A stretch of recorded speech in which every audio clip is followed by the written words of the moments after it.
playing.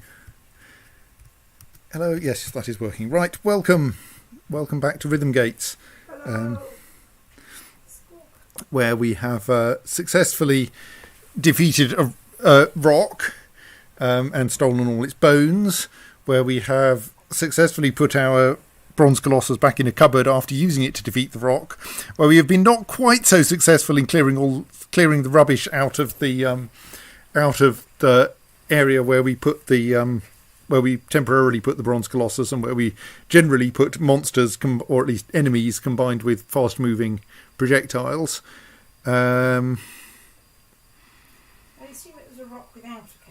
It was indeed a rock without a K. That's checking in case there is some kind of rock golem about which I do not know. There are such things, but no, in this case it was the big flappy one.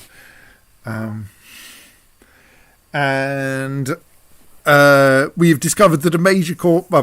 the reason for the title of today's stream, which for those who are physically here and thus haven't seen it, is Boltholes, is because I noticed that we seem to lose a lot of people through being stuck on the surface when something terrible turns up. And so I'm considering the possibility of arranging places for them to hide more rapidly than by running into the main fortress. Which they didn't manage to do before they got squashed. Which can be a bit of a problem if they turn up closer to the main fortress than... if the monster turns up closer to the main fortress than the unfortunate citizens and or visitors. But yes, I hope we can tidy away the cruft from here, though someone's left a barrel of wine, a rock beak, which I believe we can do nothing with, pretty much, and a pile of trinkets in our, and a barrel of beer, and a mitten and a sock, and a book about siphons.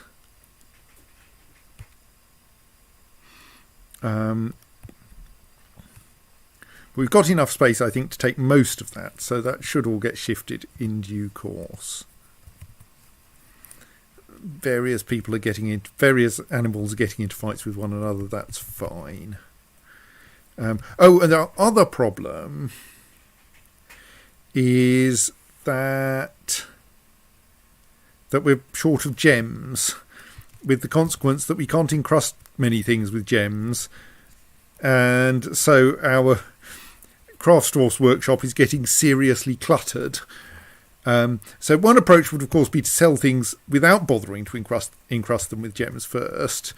Another is to properly dig out, is to continue exploratory mining for gems on layers we already know about.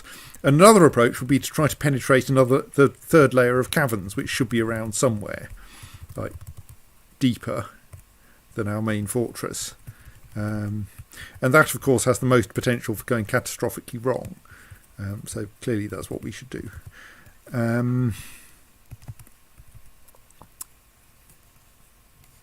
So yes, my kind of plans are thus to try to devise and construct somewhere for unfortunate people caught on the surface to hide. And to is that a corpse that I've missed? Yes. If we haven't buried them, they probably don't deserve to be buried, but those are probably not worth keeping anyway.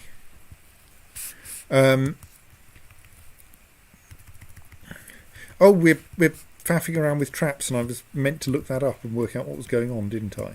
Because we have this problem that releasing a crundle from a cage doesn't work very well, because the dwarves will only release it by putting it in a different cage, which is obviously unhelpful.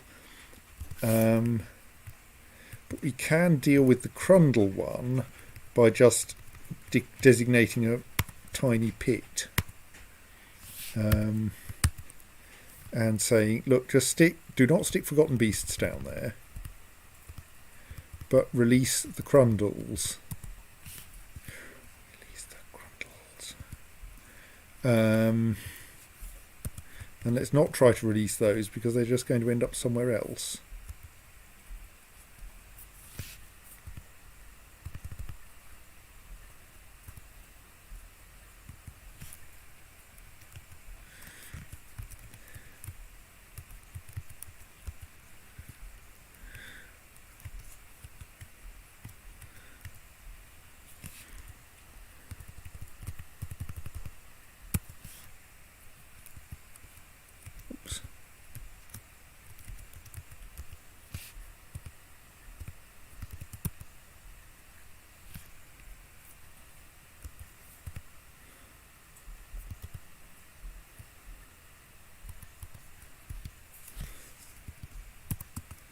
I think that should stop people trying to release the small creatures while I understand what's going on there. And meanwhile, the Grundles will get released.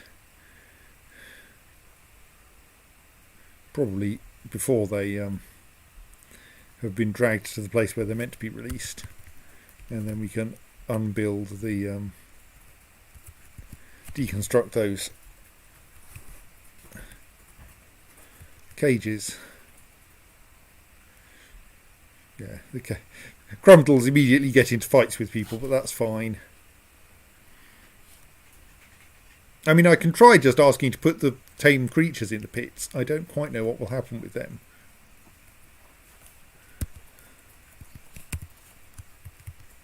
No, pit here is just a convenient slope we can hurl the objects, hurl creatures down.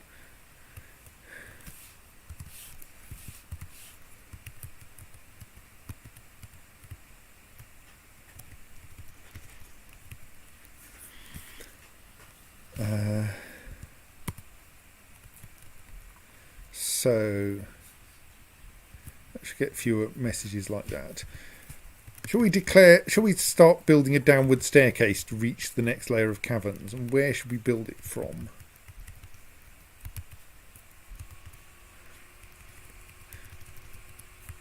I suppose there's some sense in doing it from the lowest layer of our current caverns.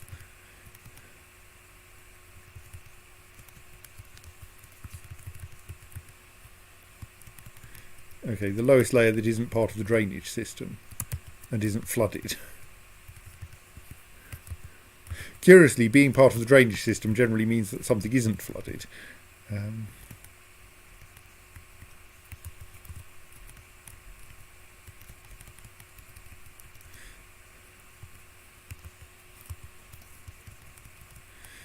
So here is like reasonably close to the centre of the map.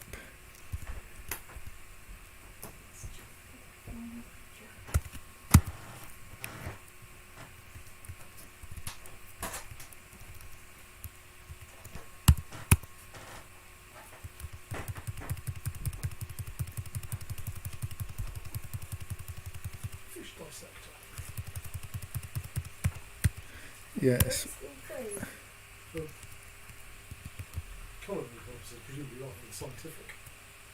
Oh! We have a forgotten beast while I was sorting things out. Forgotten beast Kuthabe has come, a great skinless sauropod. It has wings and it appears to be emaciated. I think the forgotten beasts are not eating enough. Beware its deadly spittle. Well, we try to feed them kittens, yes. Right, and that's inconveniently close to the fortress.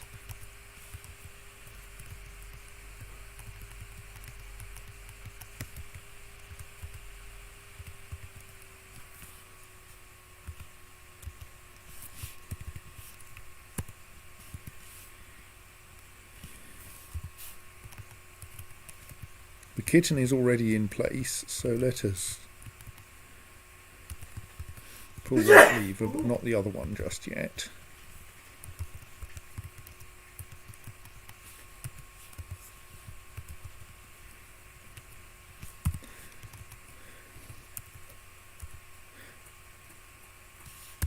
Good job this didn't happen just before the save rather than just after, because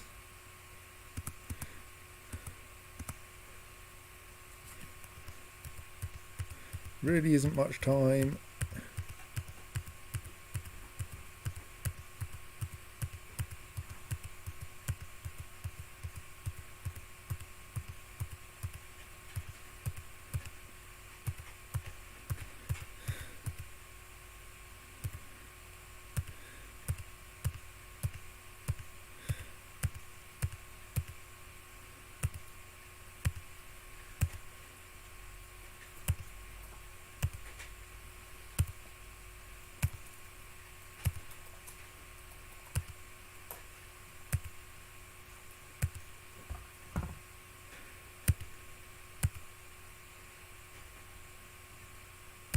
How about you go up the stairs?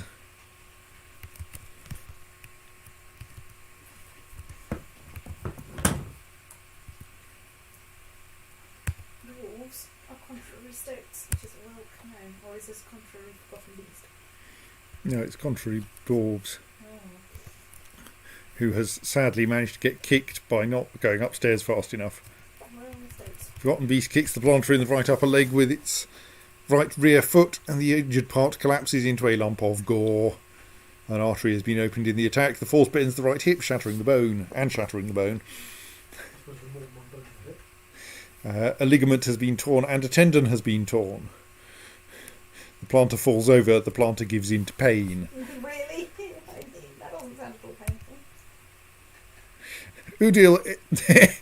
Udil endocbin planter cancels plant seeds, unconscious. Yeah, that's because you're bleeding out from an arterial wound, Mr. Planter.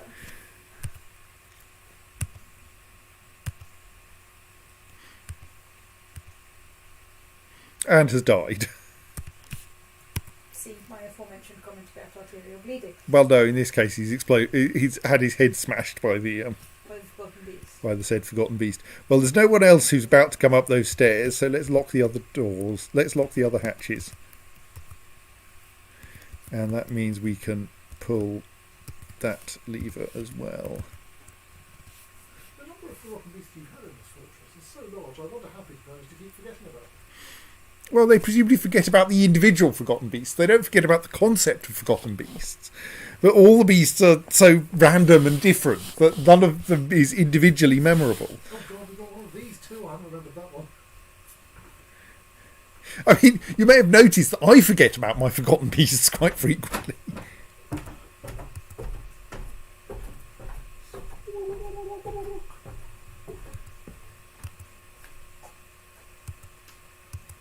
What's the forgotten beast doing now? Oops. Oh, it's fighting with the goose. Oh. The goose is resisting substantially more effectively than the planter did. Honk. Indeed, the goose has injured the forgotten beast, albeit not very much. It's lovely afternoon with the cannons. And you're a goose who has at least successfully dented a forgotten beast. I think the forgotten beast has decided to wrestle the goose rather than hitting it. I mean, admittedly, it did kick it in the head, and the injured part collapsed. So I think the goose is probably cooked now. But the goose actually managed to cause slight injury to the forgotten beast. You wouldn't wrestle a goose. Note the yellow or orange, brownish left wing there. Oops. And its left wing is dented by a goose.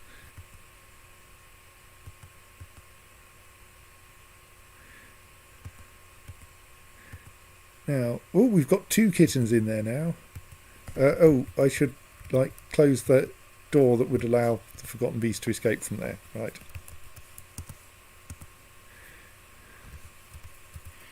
Right, the forgotten beast Not necessarily known for their grasp of metaphor. Certainly not. is almost entering the trap, but has got distracted. Got distracted by a large rat. Look, there's a kitten for you. Right, has killed the large rat.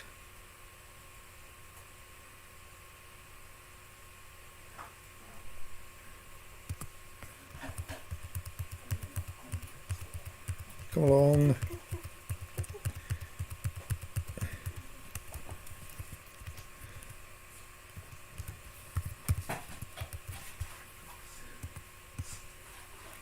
Right, it has encountered the unfortunate cat, which has grown up in the meantime.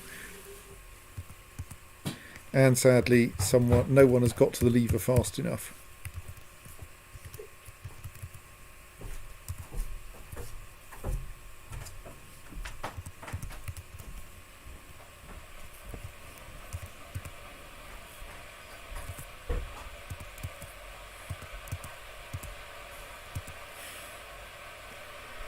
Right, and the cat is no more. Right, well, we're going to need more kittens. Fortunately, Yes. Excuse me, I'm going to close the door to make it a little less noisy here.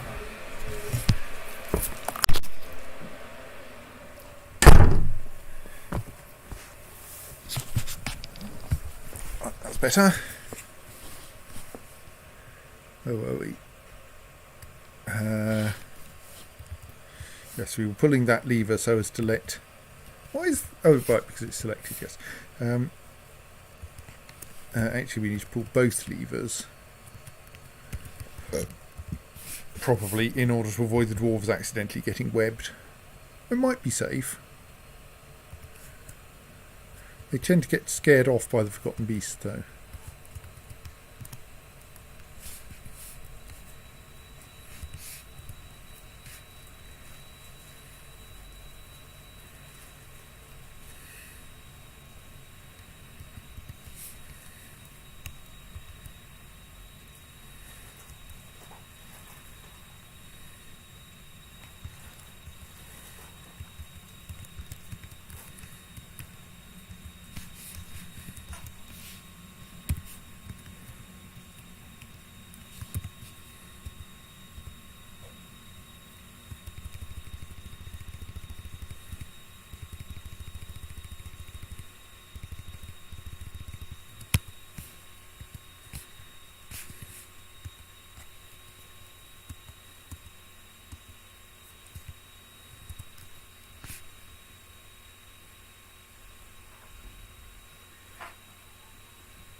The Forgotten Beast has managed to find a stray cat in the caverns.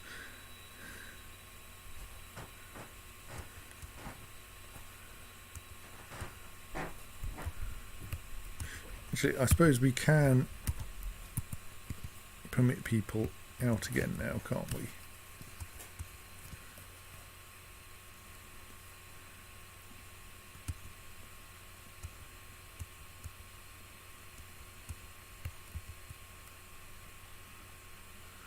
Someone is now off trying to catch the kitten that I've asked for. Also, for some reason, our fortress appears to be full of elk birds.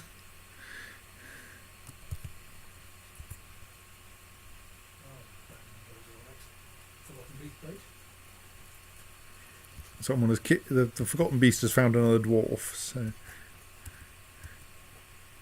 yes, I suppose in theory I could start just attempting to cage trap these elk birds and dump them down into the pit.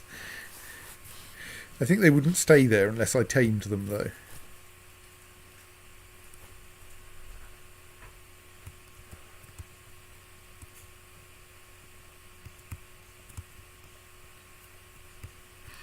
So what this indicates is that I also need places for dwarves to hide in the caverns.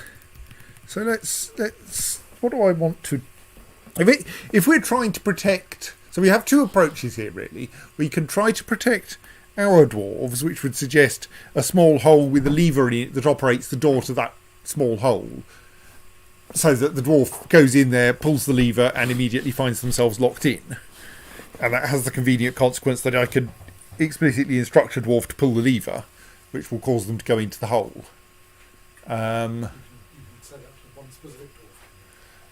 Yes, because you can say that this lever may only be pulled by this dwarf. Strictly, that doesn't require that dwarf ever pull the lever, but... Because it doesn't stop them from considering their other five... Yes, considering that maybe they would like to go to sleep instead.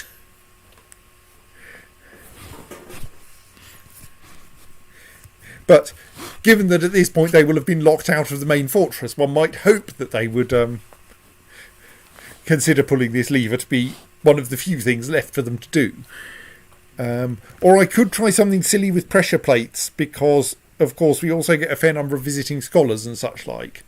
So we might be able to do like a tiny cupboard with a bookcase at the end of it and a pressure plate on the way in. Such that... Fighting dwarf traps. I mean, the only difference between this and a like hostile dwarf trap is that what you're using them for is protective custody. Yes.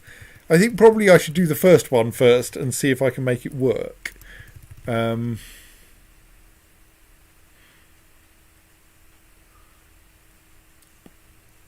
and it probably wants to have a door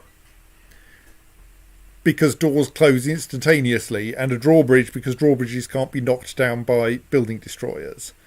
Well, we're not really trapping librarians so much as scholars. Dwarves don't seem to have invented librarians yet.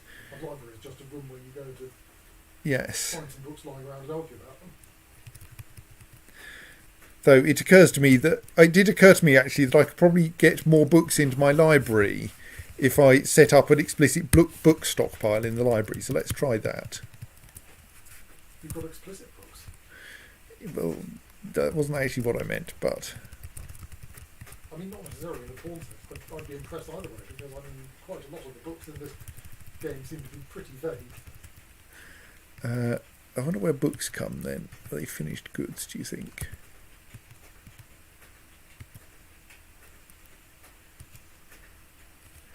No. I presume that they're not sheet once they've been turned into books, yes. Not much else they can be, to be honest. I mean, admittedly, people around here do seem to use them as weapons. They can't be installed, so they're not really furniture.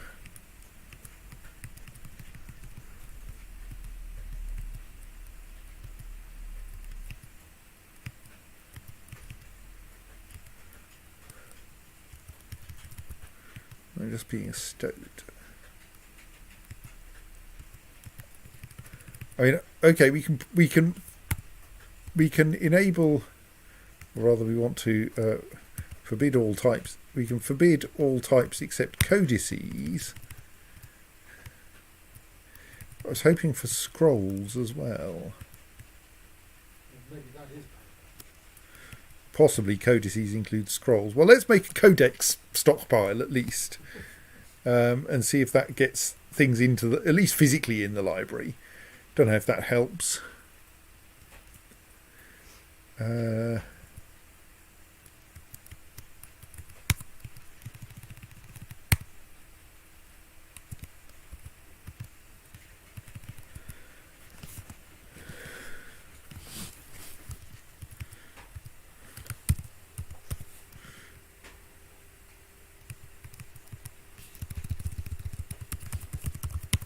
See if I can find scrolls in the wiki.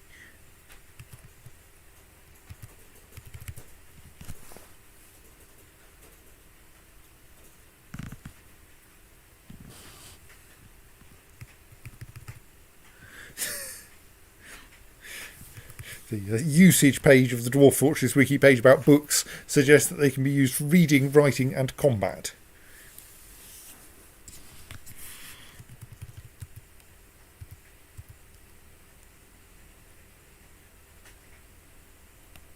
But there doesn't actually appear to be a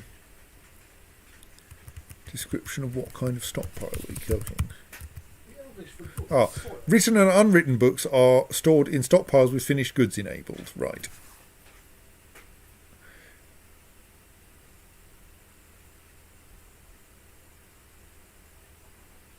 Whether codices is necessary, I'm not sure. If a library with available book space is present, written books will instead be stored in bookcases. Well, that doesn't seem to be happening. Like, unless the bookcases are full, but I don't think they are. Surely everything comes with a caveat of unless the dwarves are perishing awkward. Like, those two diorite bookcases are indeed completely empty.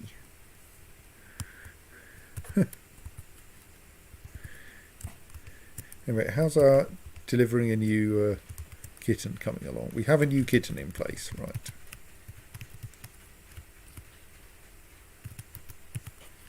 So if we lock that and pull those two levers, then that will let the Forgotten Beast back in. Right, so I think what I thus want in order to build a bolt hole, just build our first bolt hole in the top right corner of the map, which means it does have to be underground. So we'll make it fairly small. A channel there. And then enough space for 2 squares of drawbridge, a square of door, and a square of lever. Admittedly, that will mean that the visiting dwarf, or rather the surprised non-visiting dwarf, gets stuck out there. So the slight problem. What I would really like is if closing the front door simultaneously and automatically opened all of these things. But actually that could work, couldn't it? We then just put another bridge. Oh, if it's going to have a downward slope into it, we can just stick another bridge over the downward slope that's operated by the lever. I did also have a really silly plan that I think won't work. Oh, it almost would. Which was, I could arrange that when this bridge is lifted, it exposes underneath it a downward ramp that allows visiting wagons to get at a second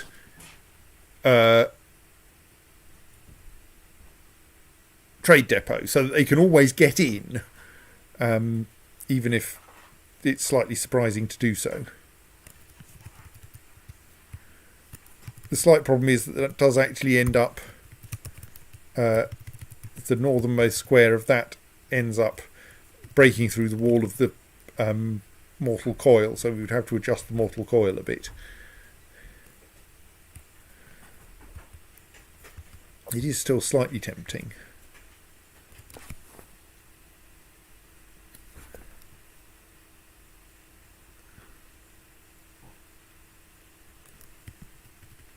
So we could, that would just essentially involve losing the outermost ring of the mortal coil.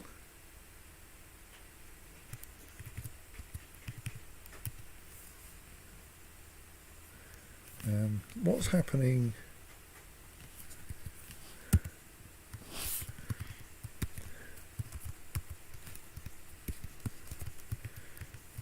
Yes, we made a few holes in the mortal coil to let to allow us to get some teeth out of it. So I should put those back.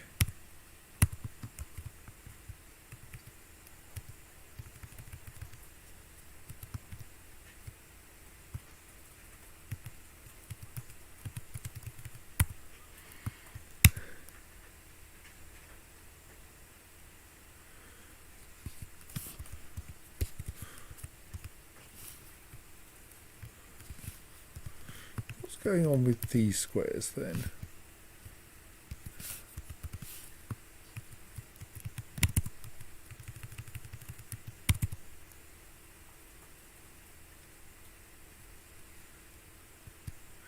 These need to be deconstructed so that the teeth can be released.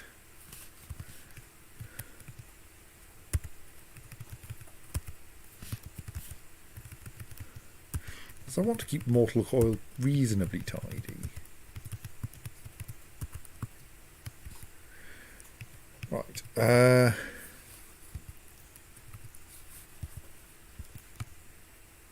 So yes, we now have at least the first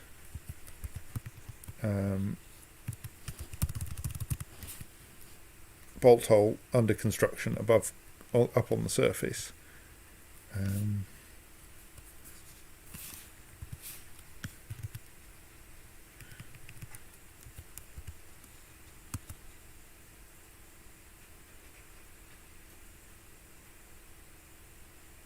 The Forgotten Beast is off having fun.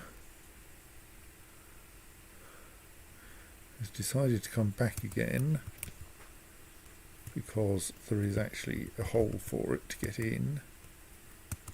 So probably for safety we should immediately try to pull that lever again. I hope that we'll get it pulled before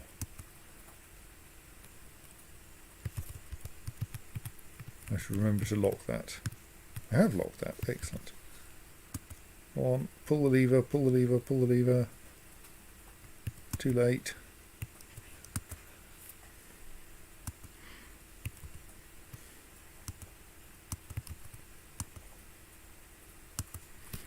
Okay, install another kitten.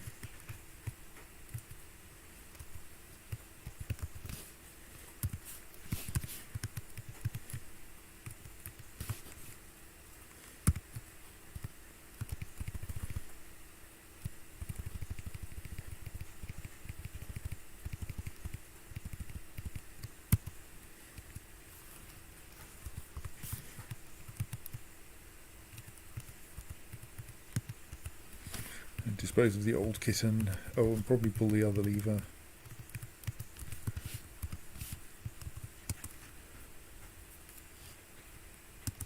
So, meanwhile, has anyone mined anything up here yet? No, but they're thinking about it. More kittens.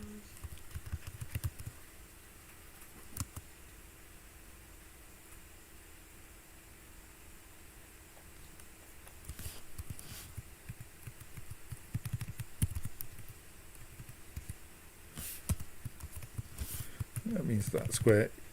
What's going on with that square there then? Just I can't build something because there's an object in there that has a pending task.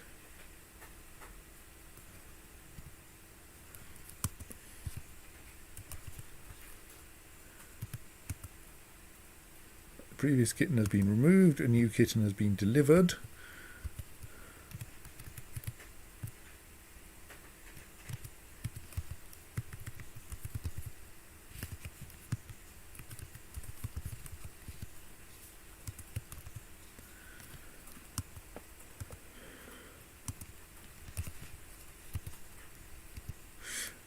Believe me, we're going to make rings whether you want us to or not.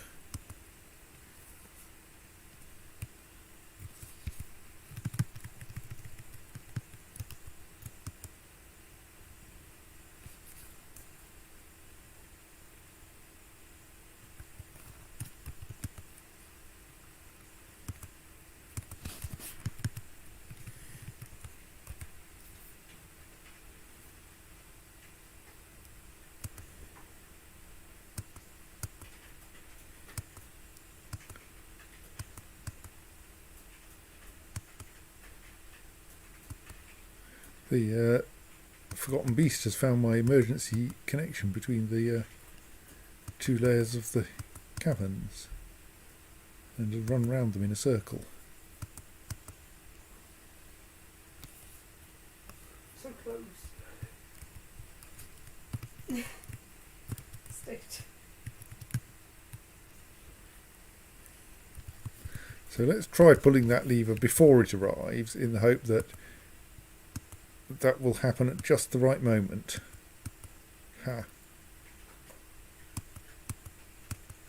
Now will be just the right moment.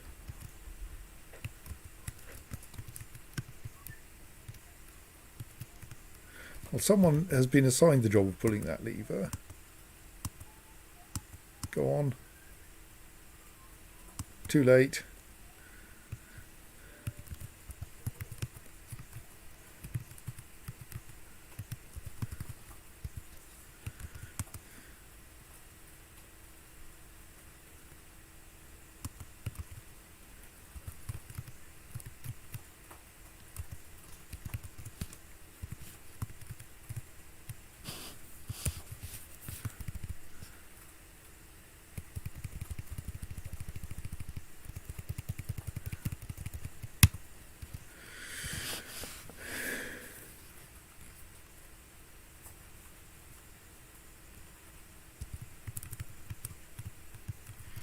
Meanwhile, we have the new bolt hole dug, so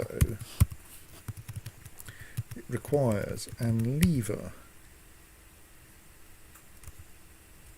Should obviously be the best lever we can afford. A door. A bridge. No, a bridge.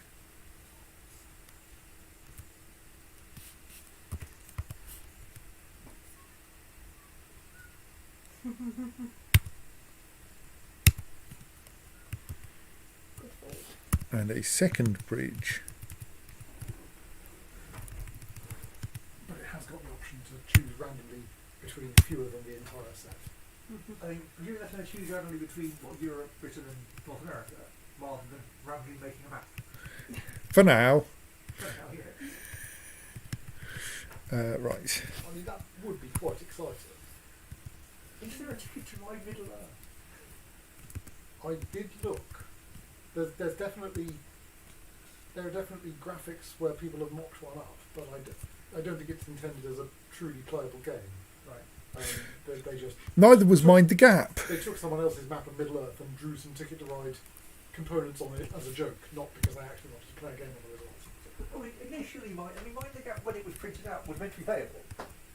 It wasn't meant to be quite that playable, but it wasn't just a piece of art. I did actually try to make the things go in the right direction and have the walls in the right place and the conveyors being plausible. Yes, but it was definitely, theoretically playable rather than guaranteeably practically playable. Yeah.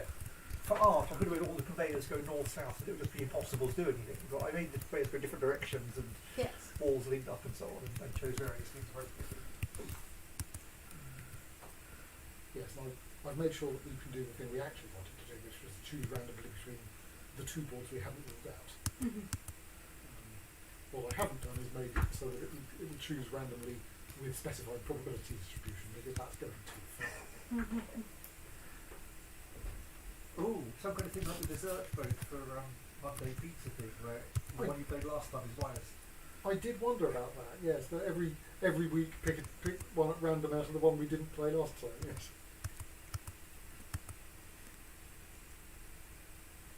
This also reminds me of StarCraft, where you get to specify your race as Terran, Zerg, Protoss or random. Mm-hmm. And there are players who have two preferred races, like probably a main race and the good off race and the race they never play. Yeah. And you'd quite like to be able to say, look, I'm willing to play this or that, but not bloody Zerg. Mm-hmm. and say, look, so, I mean, random is good. Random, when permitted, is an interestingly two-edged sword, because on one hand, your opponent has to scout to find out what you're even playing.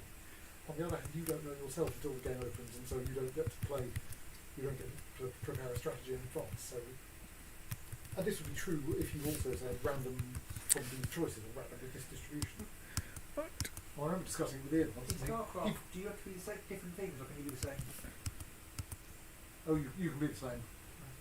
Go on, get to the lever in West Belleville Park. I remember discussing this with Ian once, and he said Too slow. it should definitely be able to pick arbitrary probabilities, because, well, all that game theory that says if your opponent is picking between these things, you do best by picking between them with this probability. All the analysis of scissors, paper, stone, and the like. And if there is an optimal equilibrium random strategy, you don't want the game you want to prevent you from playing it. The fact that nobody's got any idea what it might be is a minor detail, but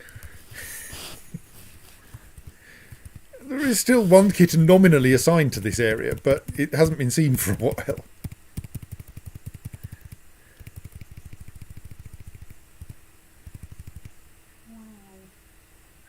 Those kittens are already assigned upstairs. Let's have this kitten.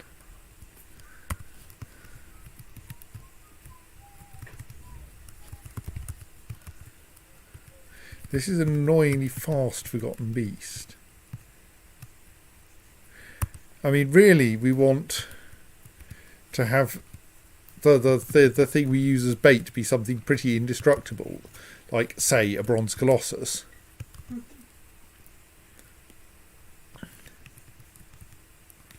But then, of course, we have the problem that we don't actually want something as dangerous as a bronze colossus, because our aim here is that the forgotten beast should survive the experience. yes, you want more sort of a bronze turtle.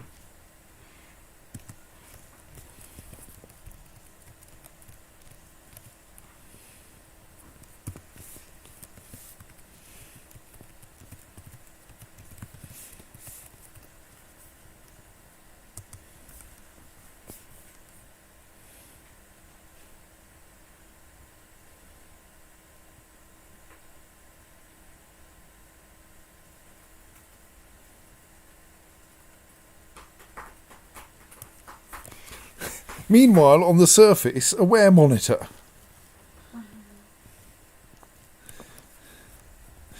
Large monitor twisted into humanoid form. It is crazed for blood and flesh. Its eyes glow orange. Its sepia scales are small and close set.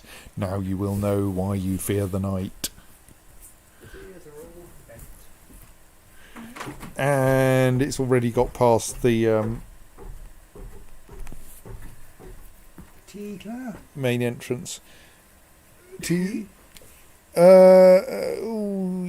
please. Don't forget to go through all the corners and slip. An elk bird has made it out onto the surface.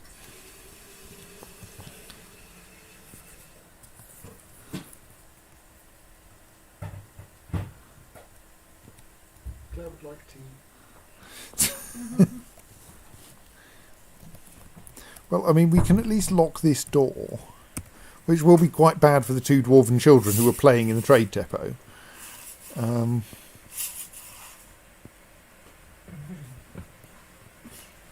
might say But if we lock that door, this is your father's lightsaber.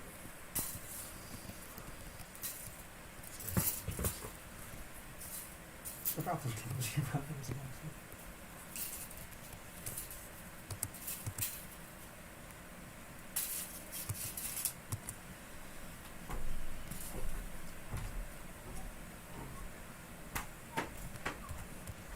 one of the children has done the sensible thing and run away. Behind a door I can lock. I mean, I don't know if locking doors is helpful against a wear monitor, but we can try at least. Do you want to have skeleton keys or? Or may just be able to knock the door down. The other one has fled from the trade depot.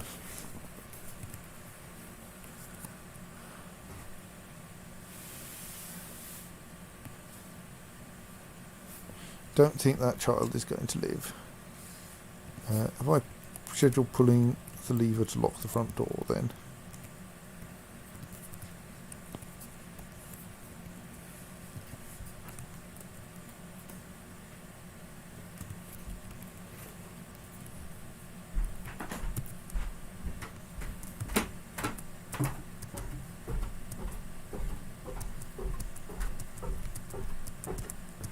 I think Forgotten Beast is heading back towards the kitten, so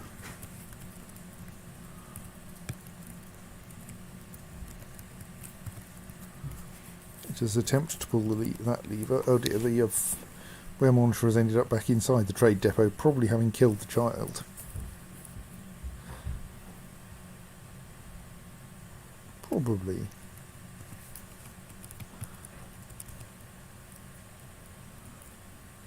Yeah, I can't see. Oh no. Child is happily playing make-believe up on the mountain. They're not being attacked by a rotten stone. Annoyed at having been caught in a snowstorm. Annoyed after suffering a minor injury and afraid after experiencing trauma. Has an upper arm cut open, right upper arm bruised, left foot cut open, left hand bruised, but is still alive and is playing make-believe on the mountain. I am smooth. And the reasoning then, if the timer beeps after 5 minutes would be annoying for the stream, therefore, if I set it for 4 minutes, I'm trying it before it beeps. This doesn't I work. feel that the logic has stated. Right, so in one respect that's turned out quite well. Both of the dwarven citizens who were in the trade depot when the wear monitor arrived are now outside of it and separated by respectively a locked door and a drawbridge. So when I said those two children were doomed, I was wrong. Unfortunately, a random scholar has turned up and has walked into the trade depot and is now going, what? There's a bloody wear monitor in here. Why is there a wear monitor here? What's the trade? For blood. Happily, the wear monitor just turned back into a human. Right, well, apart from the fact I'm a little bit worried about the state of that scholar, I'm now very worried about the state of that scholar. And now I come to think of it, the child. Can I expel the scholar?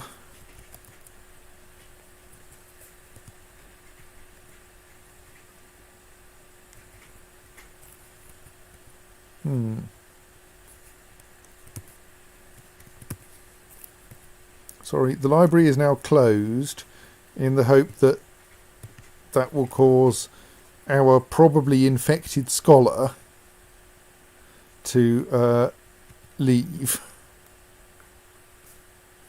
Obviously, they'll find it a little easier if we open the front door again.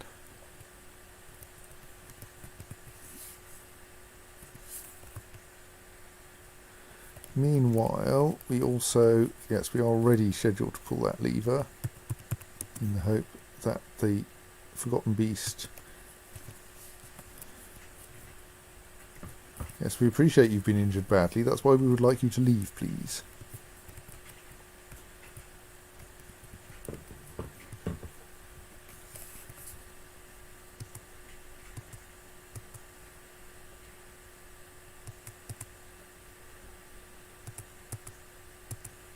They seem to be leaving. Good.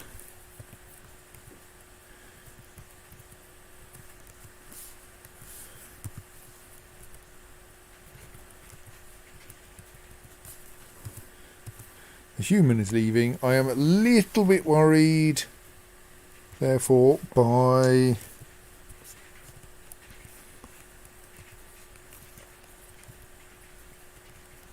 the fact that one of our children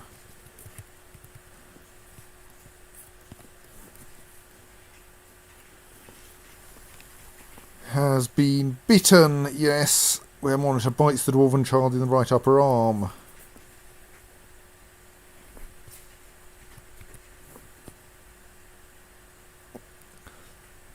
So that child is liable to turn into a wear monitor. It's quite hard to tell children to do anything.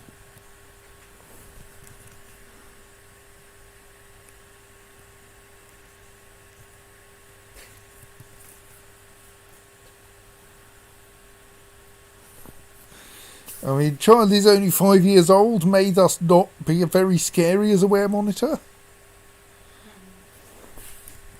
More sort of wear decorated.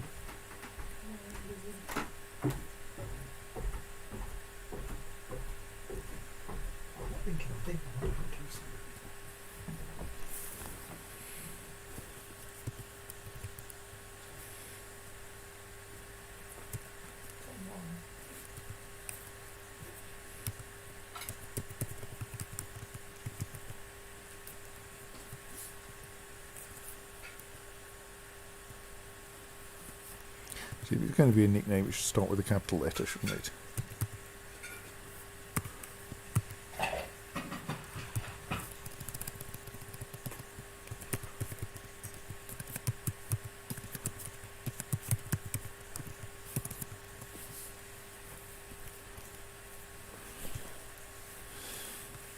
Go. How could I carefully store a child?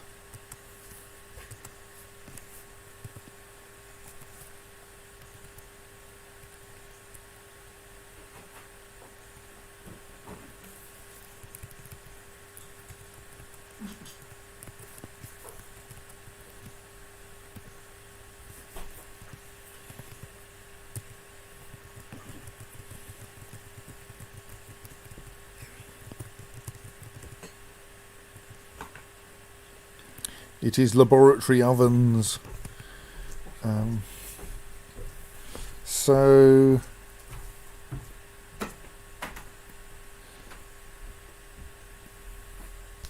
I think that one is a foreigner and thus does indeed just need to have their body pulverized.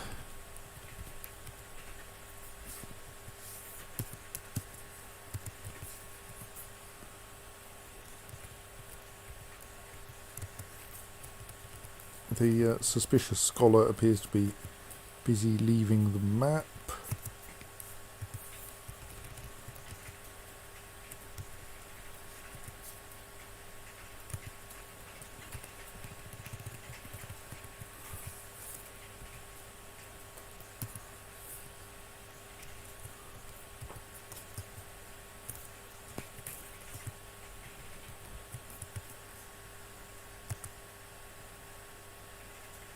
I'll actually leave the map.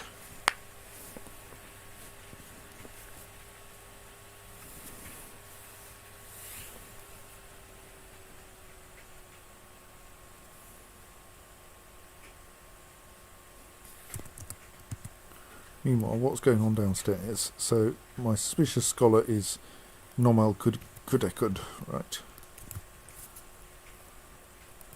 That attempt at capturing the Forgotten Beast failed, though at least in a way that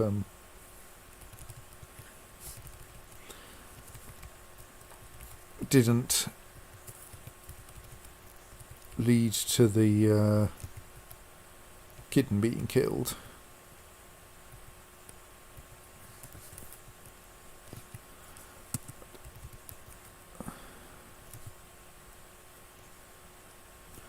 That's our possibly wear monitor child.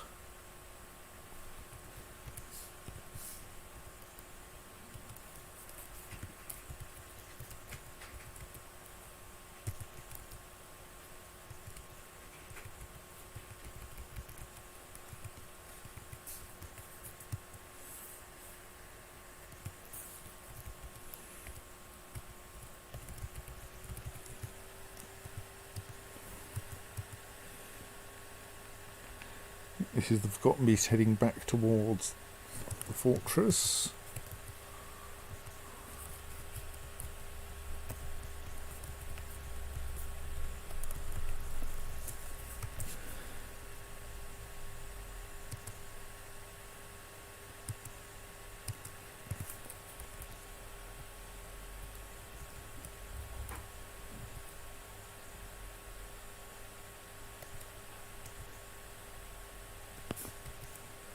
You still haven't left the map.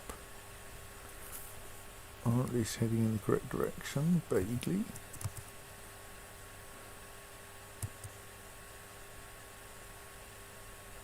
Maybe.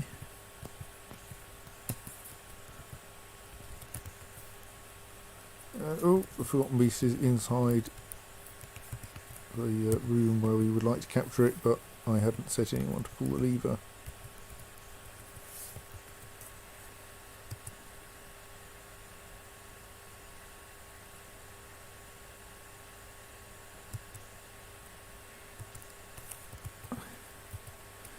Okay, and someone has been taken by a fey mood. They're at least moving, so that means they're going somewhere.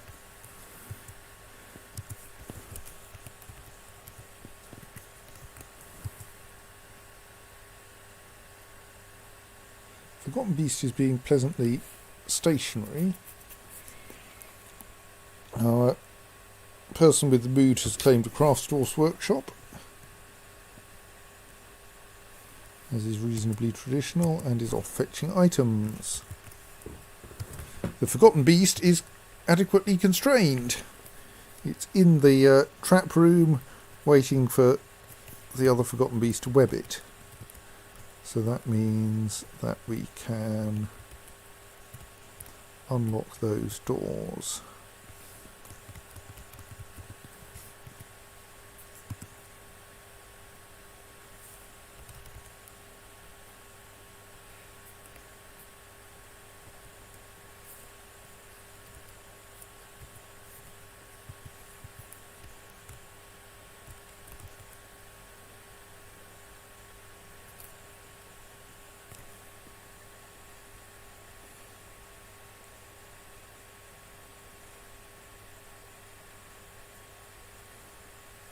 I think this is eventually going to give me a message about someone having started a mysterious construction, but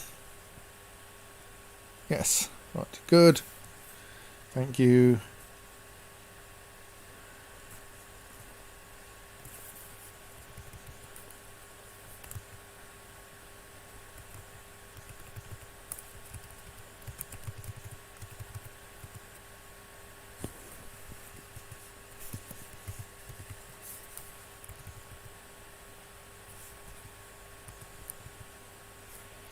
Let's install a floor hatch over the hole we've made in the floor.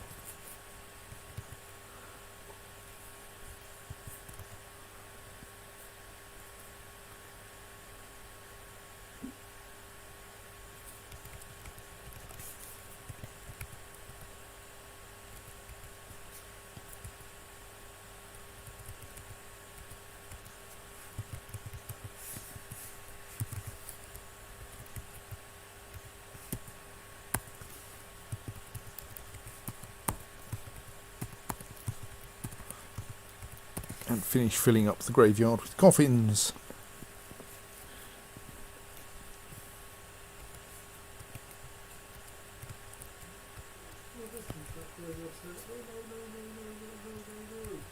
It's true, seems kind of reasonable really. Udil on Endok Bim could do with a gravestone.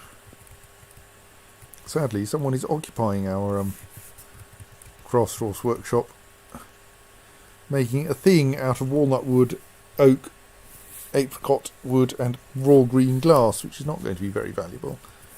Something's rotting, stop rotting.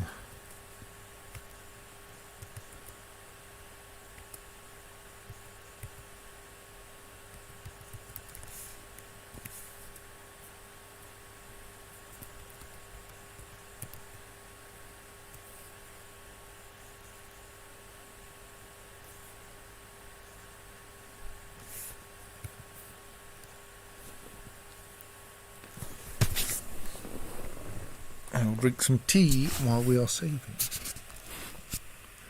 You can turn off the microphone while I do so.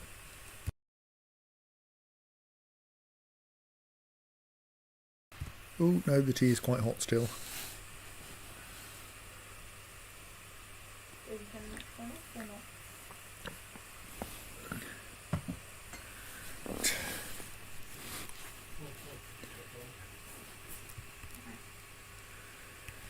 You might very well say quack.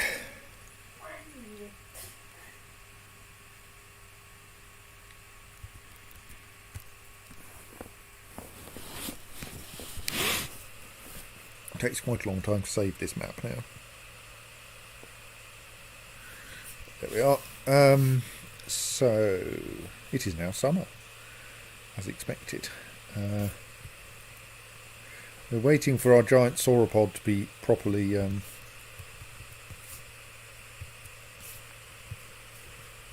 caged,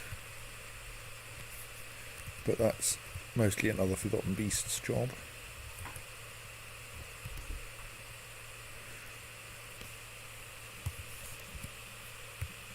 That goose should be disposed of.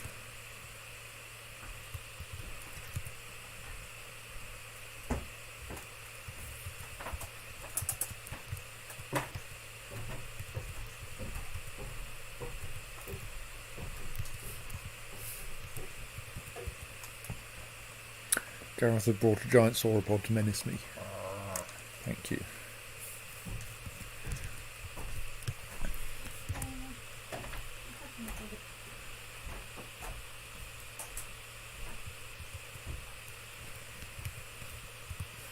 Thank you. I think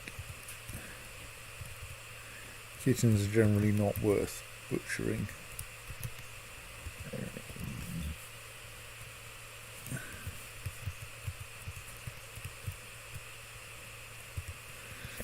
Individual limbs of kittens even less so. Oh, stoked. No, that's fine. Still slightly stoked actually. So I've carefully constructed this thing that can that will be automatically opened only when you close the front door. That unfortunately makes it rather hard to get in there and do any work on it. Maybe I should just dismantle that bridge, the top bridge, temporarily. I think that's going to be easier than working around my stupidity. Right.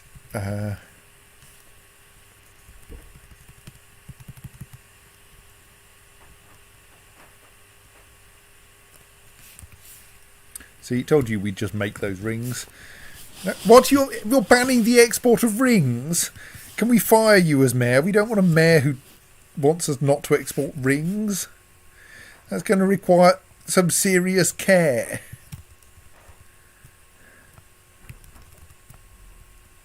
Doesn't have good reasons. I think the reason is that the mayor likes rings.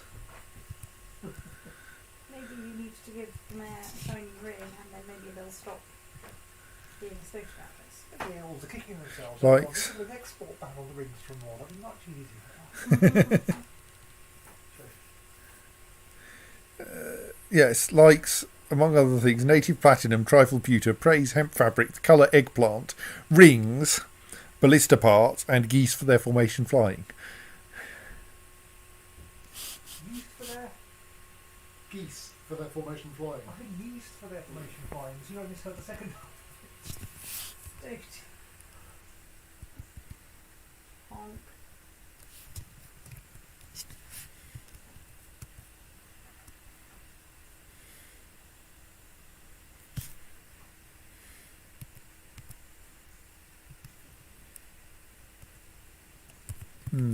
Unhappy dwarf.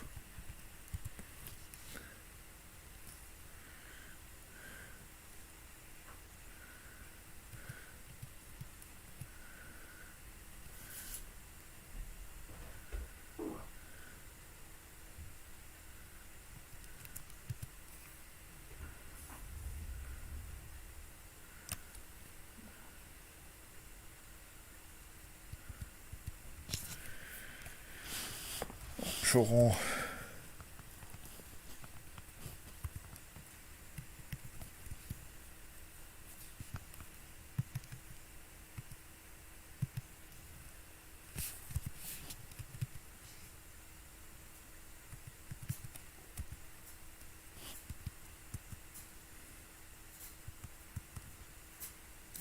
Might possibly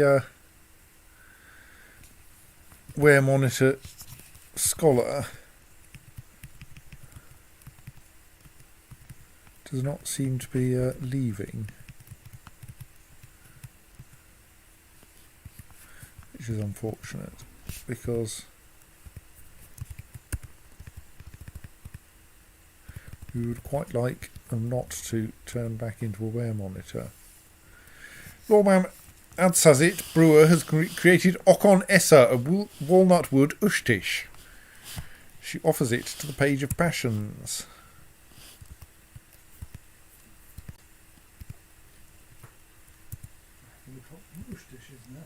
You probably don't, because it's a procedurally generated musical instrument.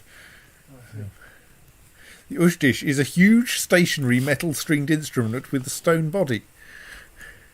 The instrument rests flat as the musician strikes the 8 strings with wooden hammers. Tuning is accomplished by pegs. The instrument has a 3.5 octave range, going from an extremely low pitch. So I've just got a bunch of text messages, which may be from my mother. Right.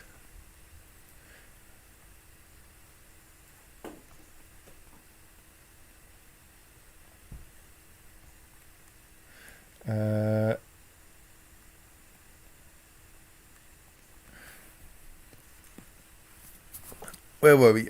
Yes. At all pitches, the instrument has a wobbling, quavering timbre. It has 3 registers. I'm not quite sure how stringed instruments have registers, but still. The low register has a thin, muddy timbre. The middle register begins at an extremely low pitch and has a watery timbre. The high register begins at a low pitch and has a rippling timbre. Right. This doesn't sound like the world's best stringed instrument. No.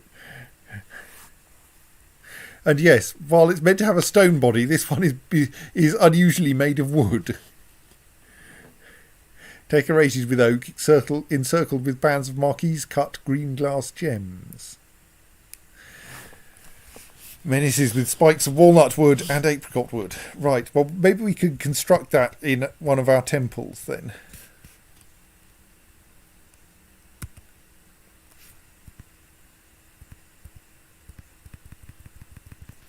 Yes, I mean, if you have a musical instrument that's amazingly awkward and produces music of dubious quality, why wouldn't you force it on a temple? Would you? relatively big on long, complicated rituals that people aren't quite sure who they want to bother with. Right.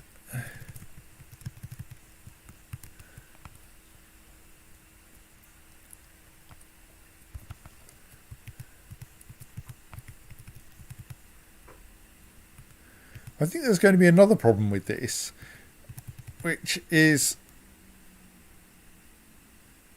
that as soon as you connect... Oh, no, that will probably work, won't it? Right, so... Now we want this lever. Oh, we still need that lever to be constructed. Right, let's leave that to happen then.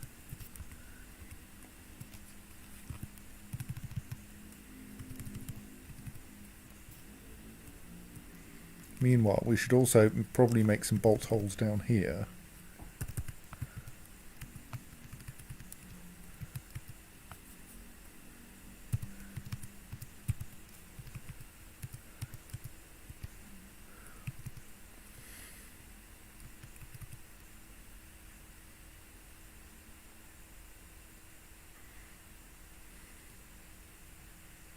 Come on, web spinning forgotten beast, spin some webs.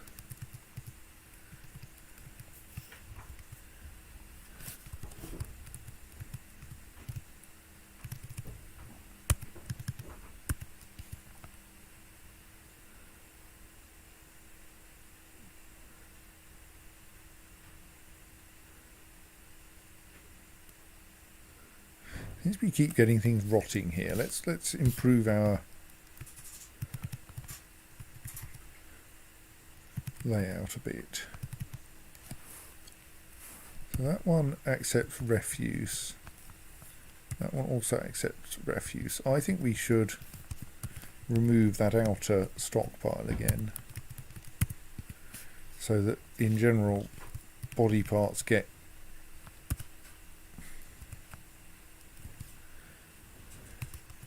accumulated in more helpful places, like behind closed doors.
That looks like a good place to put a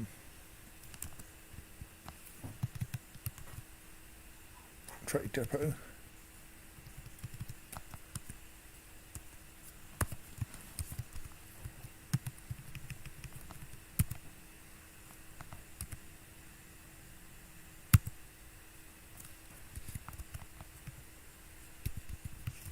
Maybe just make some more doors.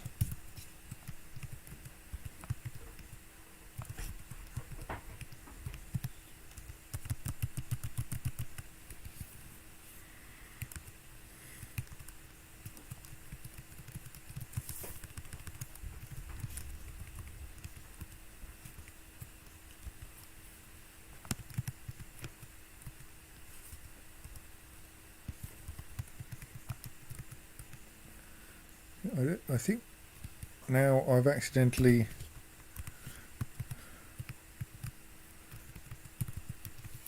arranged that it's not possible to curses to dig that staircase until we remove the floor hatch. I think having installed a floor hatch makes it impossible to dig underneath it. Oops. We still have a bunch of elk birds wandering around in the fortress getting into fights with people.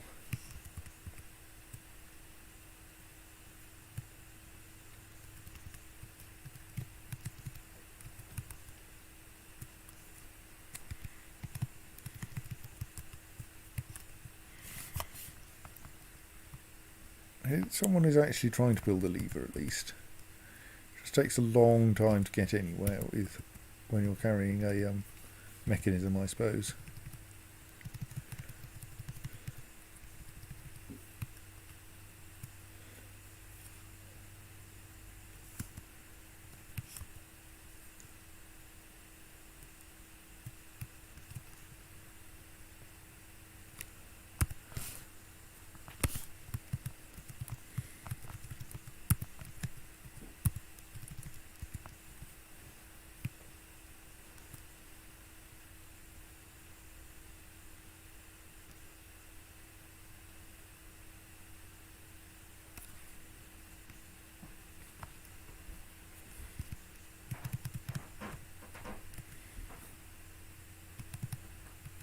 Still haven't managed to clear out all the cruft from here.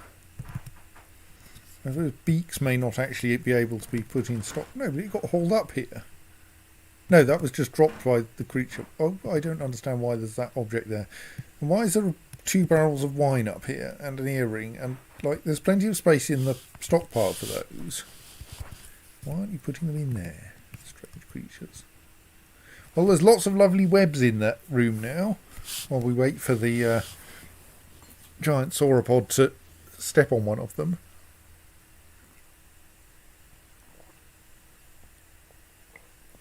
It is not itself a web spinner, so it should be able to get stuck in the webs.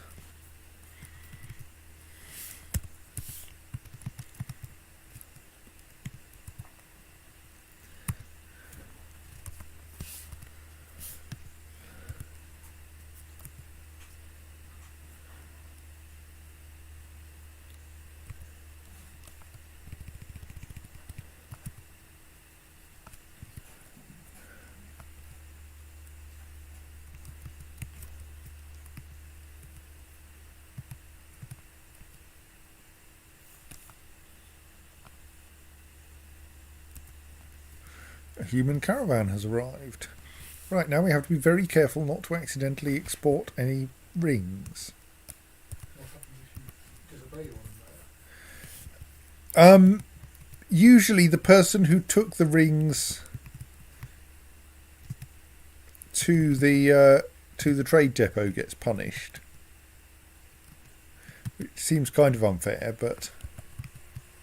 Oh, is that door still locked? Yes, it is. Let's let people out, in and out of the fortress again. That's why there's a child asleep in that area.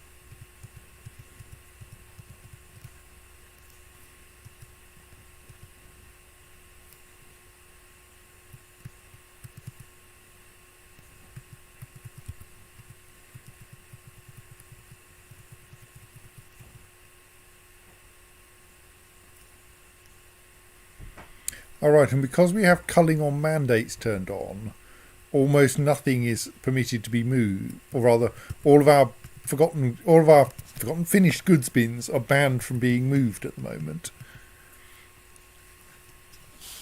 on the grounds that most of them contain rings. I think we may have to be a little more subtle about this. Either that or reorganise things so that we have a that the stockpile up here doesn't take rings. It might take a little while to cause to happen. We'll turn off culling on mandates and be careful.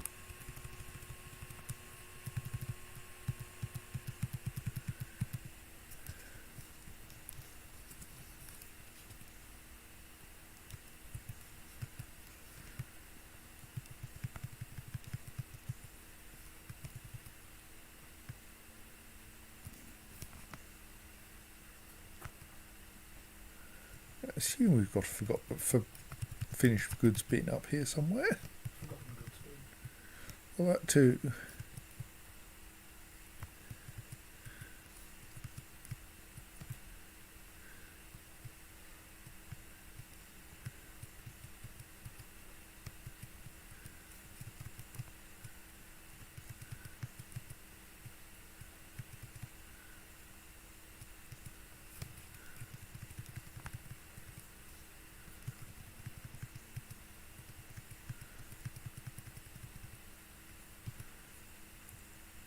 Alright, there we are.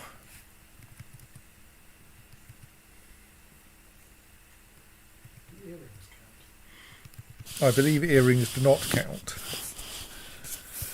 I think all those objects are way below ground, so we'll leave them where they are for now.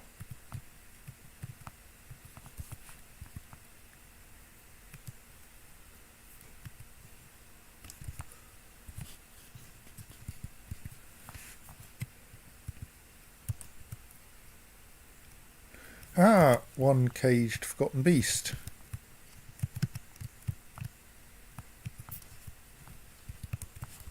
You could make a new mayor. Might put fewer silly laws.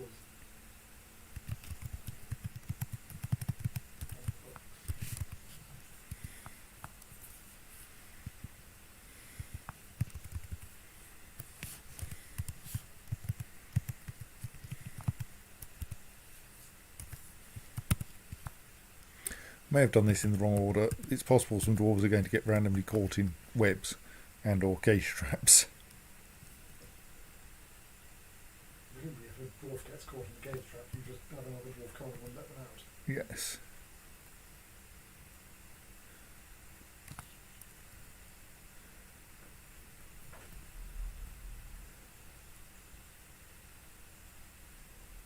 Right, that seems to have worked out pretty well.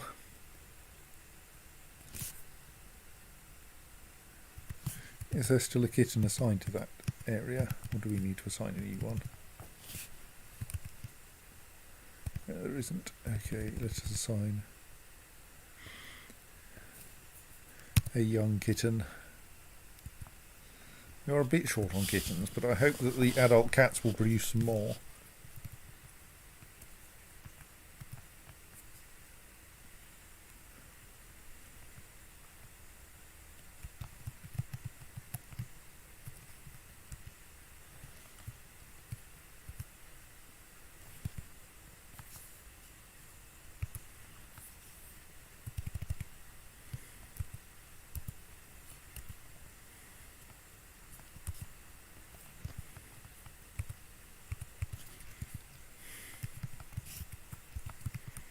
Does need a lot of mechanisms.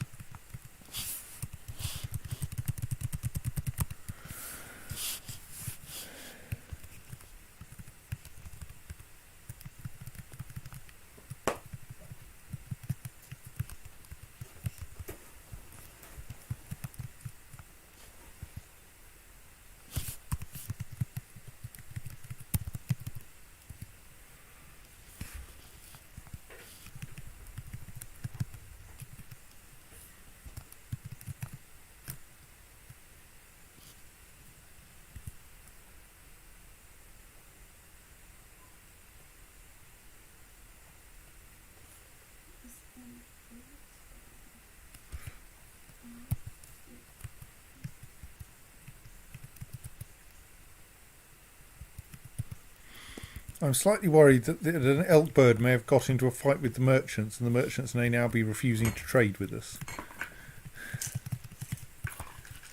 It's not our elk bird.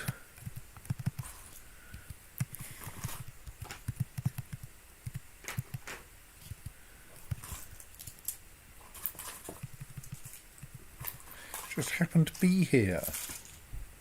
Did you put up warning signs? True, we probably didn't put up a warning sign saying there is an elk bird, beware of the elk bird. Because if you had done, I mean, you still wouldn't have got the output. You would have been too busy listing forgotten beasts, werewolves, goblin sieges, Trons colossi, miscellaneous.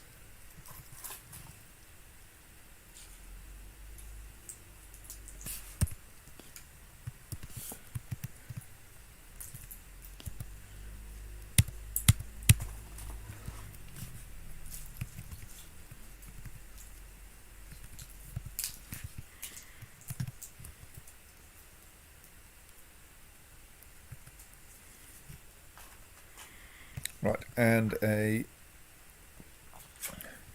new kitten has been delivered.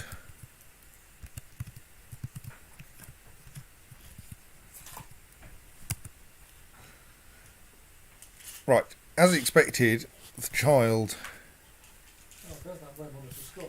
yes, who didn't leave, even though I closed the library.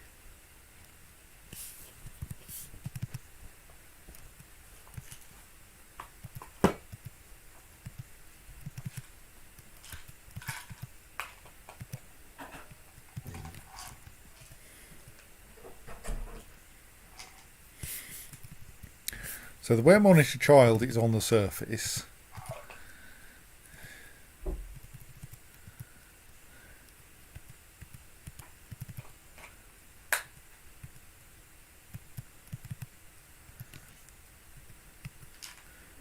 quite sure where the Ware Monitor scholar has got to.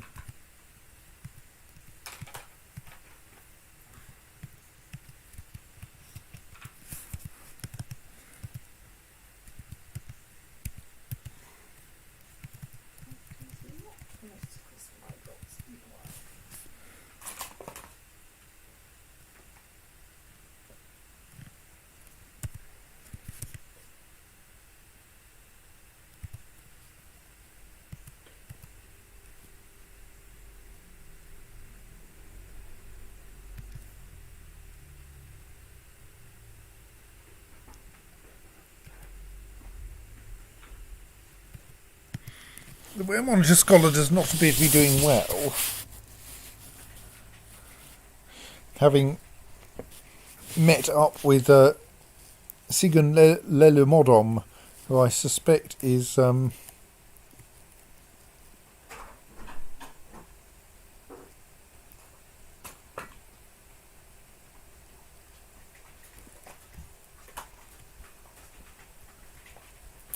it's actually just another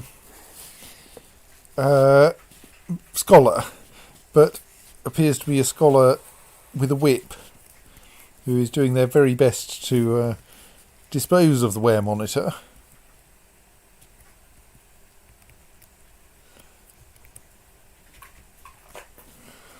Meanwhile, we have a Ware Monitor child on the surface,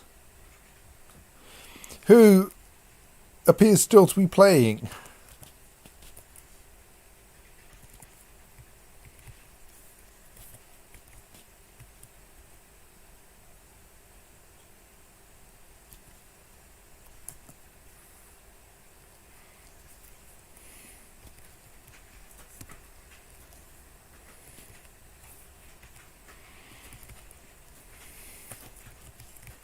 So I think we do have the problem that an elk bird has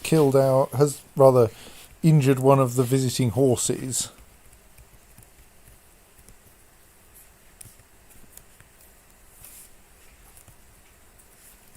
Well, maybe not actually injured, but attacked.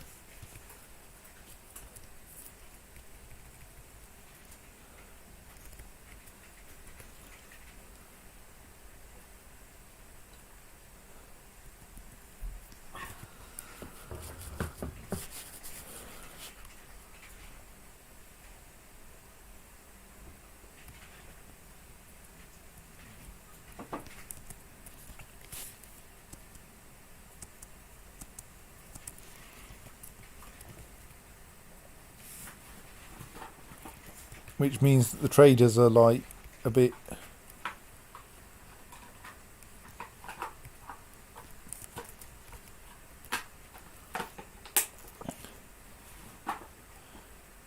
Grumpy.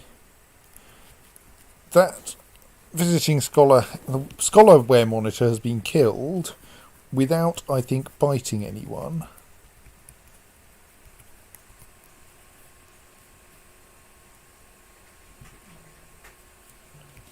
Oh dear, no. The ware monitor scholar bites the scholar. Curses. The other scholar. Yes.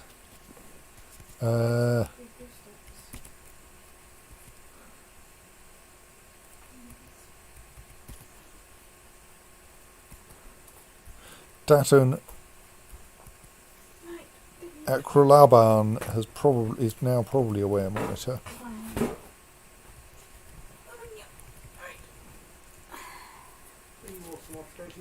Yes, because I'm up at 8 o'clock in the morning, as you may recall.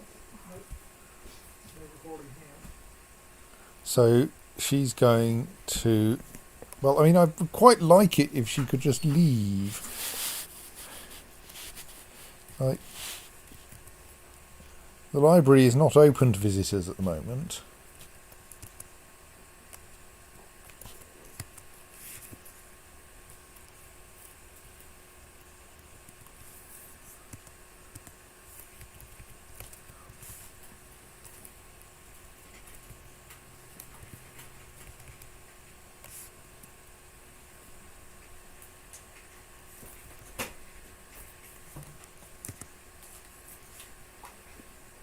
I mean, the Ware Monitor child seems so far to be pretty harmless.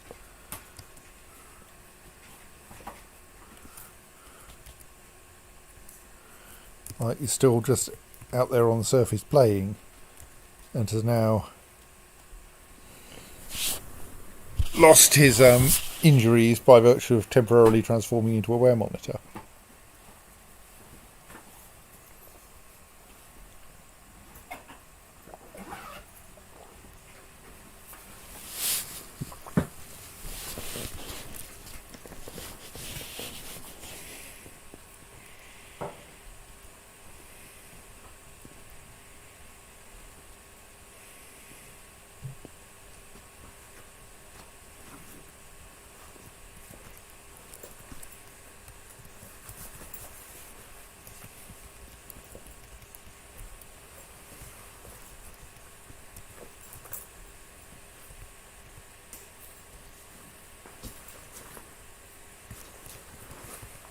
Right. Good night, people. Night. And good night, dwarves. Dwarves are also people. Whatever.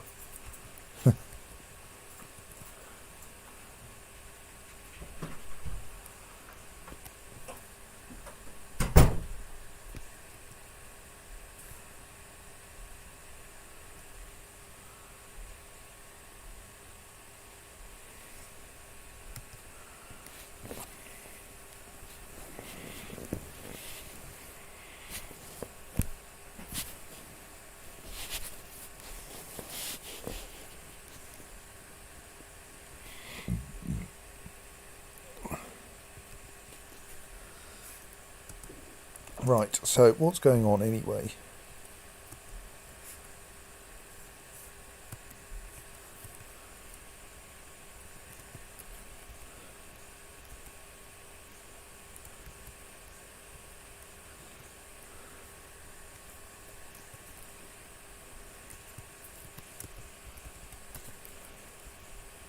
I'm slightly worried that the Ware Monitor Scholar may need to be cleared out of a staircase somewhere.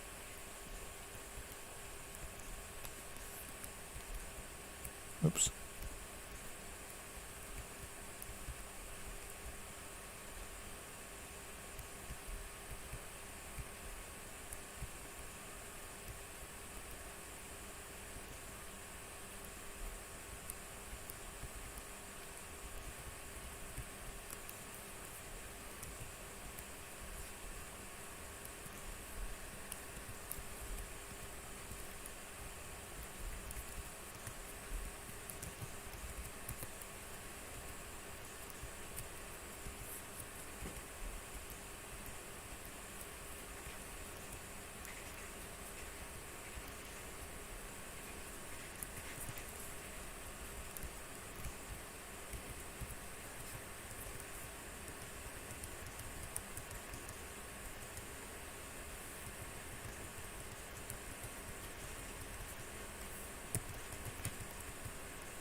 Oops, we've accidentally made 2 memorials to the same person again.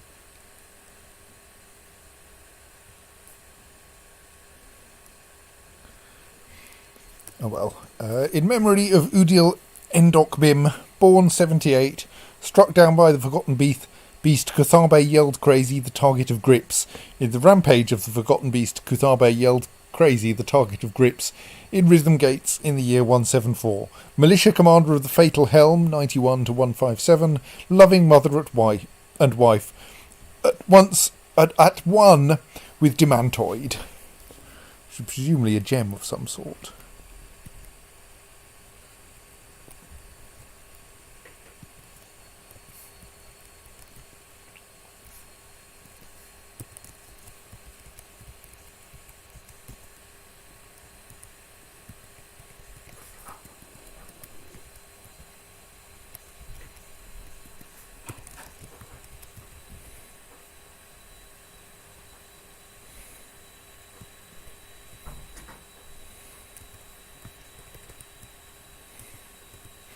In memory of Nedul Shamatokri, born 118, struck down by the Forgotten Beast, Kutharbe yelled crazy, the target of grips. In the rampage of the Forgotten Beast, Kutharbe yelled crazy, the target of grips.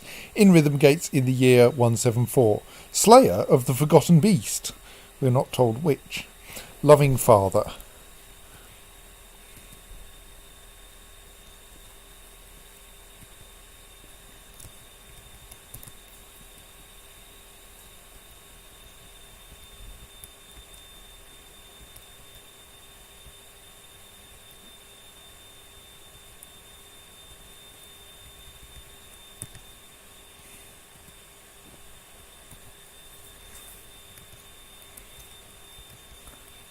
Seems that might mean we're missing one to Uzol Endok Isram.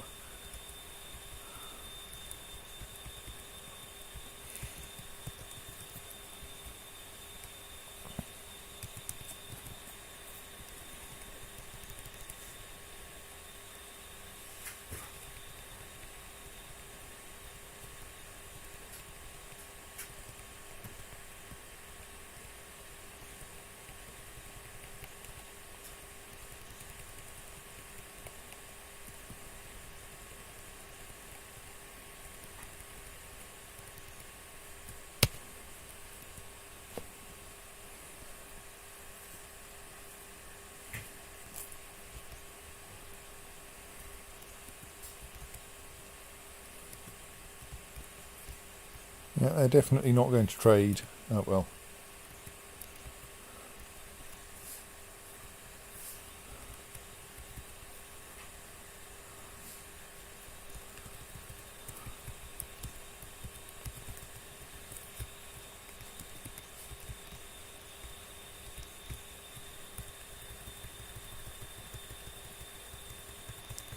Well, the rock below our caverns are really very boring. There's layer after layer of diorite.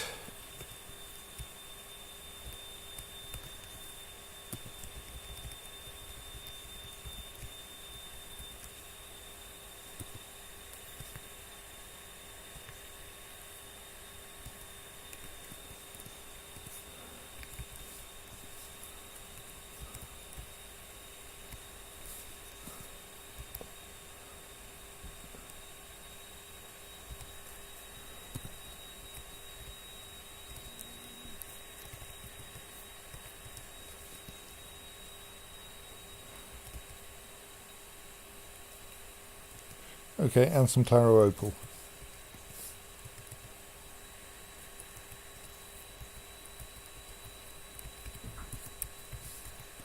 Oh, may as well mine that out.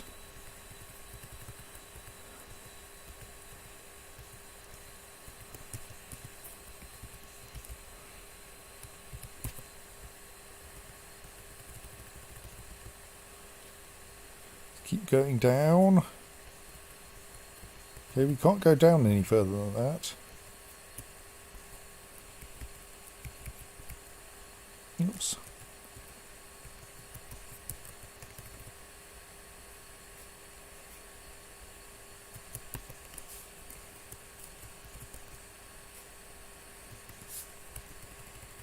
Well, we'll see how far we can go down. And probably put a floor hatch over the top just in case we find anything really exciting down there.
That's our problematic scholar.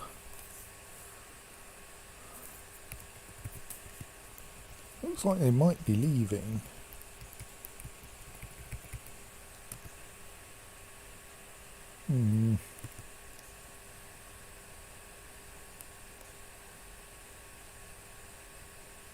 Okay, maybe they're not.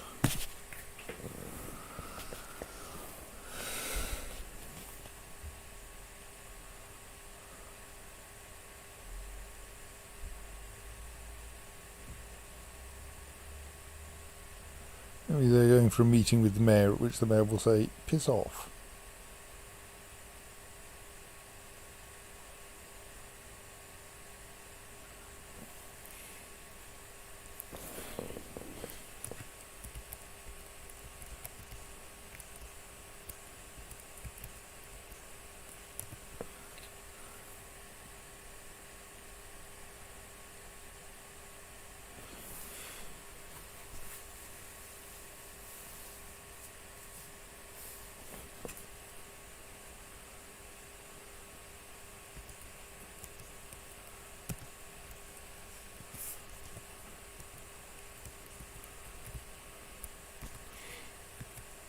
And that at least appears to be a nice density of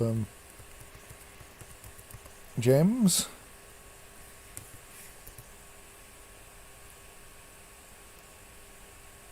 I think we may need to deal with these elk birds. They're starting to cause some serious injuries among our pets.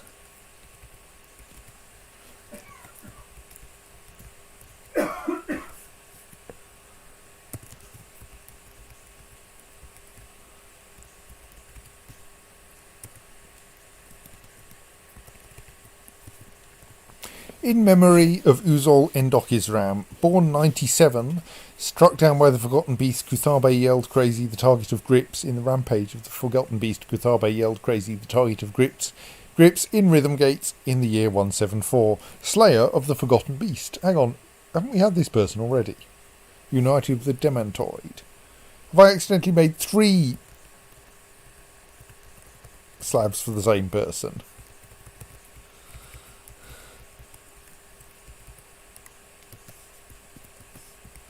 Or am I otherwise an idiot in some bizarre fashion?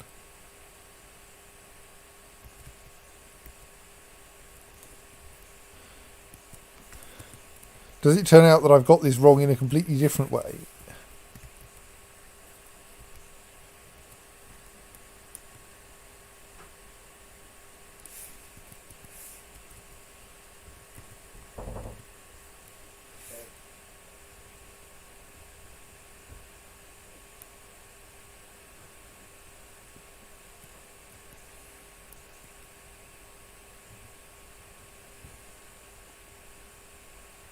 I'm kind of confused. Oh well, we'll build that one because it is obviously the one we want. Like, we do need one to Uzol Edokisram. It's just maybe I accidentally got confused about which one I had made too many of.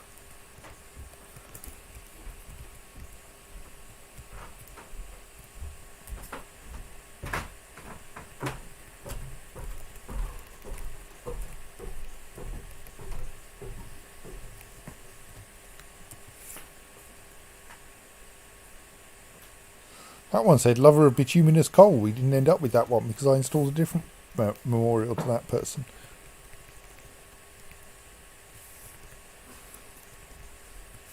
I don't know what's going on. I'm terribly confused. Anyone cares, they can wander back through the stream and work out what I did.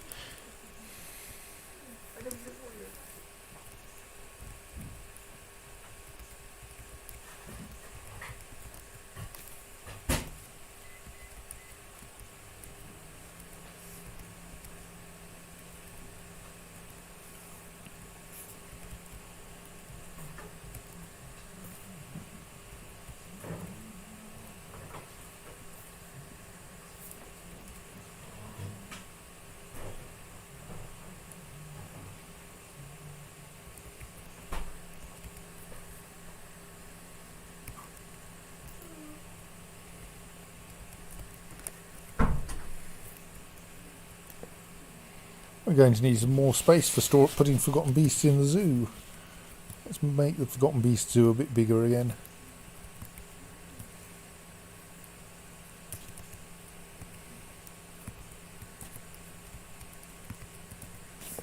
Okay, a lot bigger.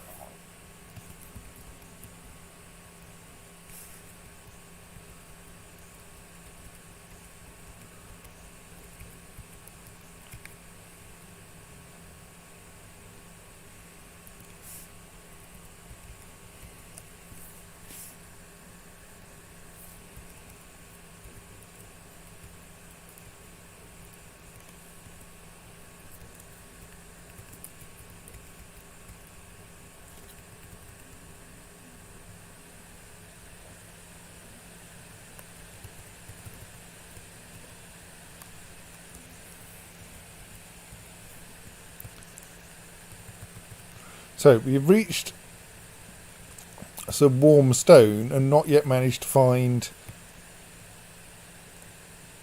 a third layer of caverns, which is curious. So the bottom of our existing layer of caverns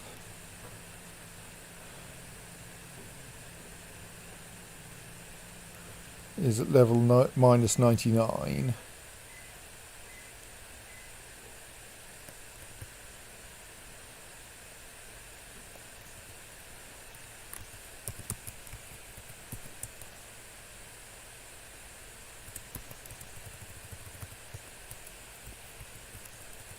And we've stopped digging at minus 153. So we have like 50 layers that might turn out to contain another layer of caverns.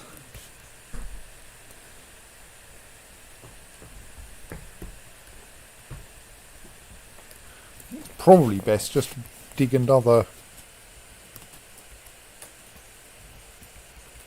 experimental shaft downwards.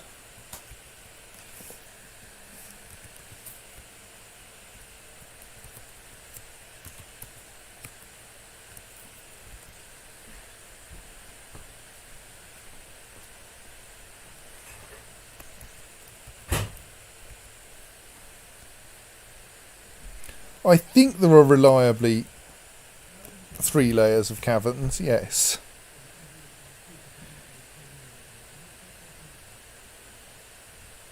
It's certainly common enough that it's worth having a second go.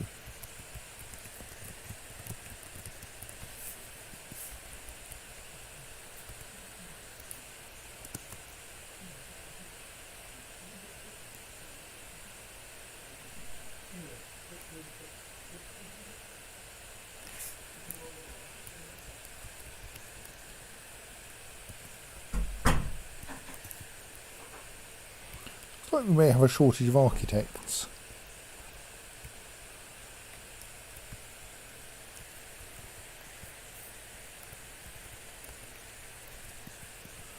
Yeah, become an architect.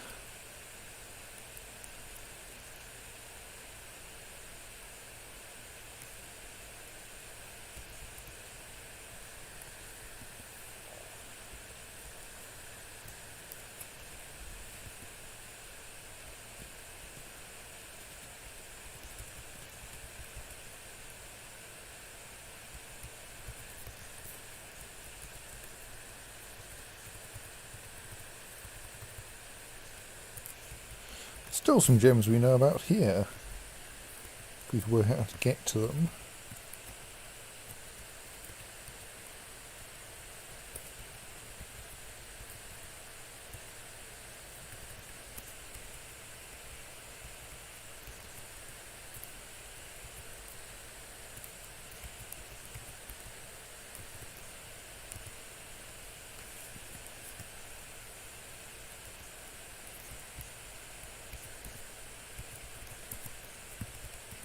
We don't need to do much working out, we'd already done that bit.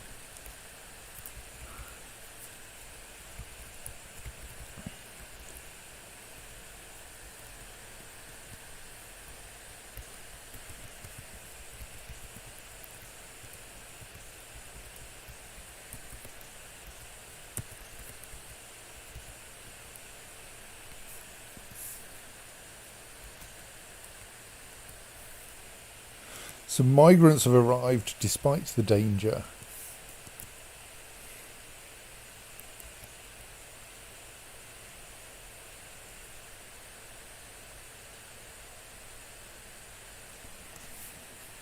I'll wait for them all to come in and then slaughter any grazing animals they've got.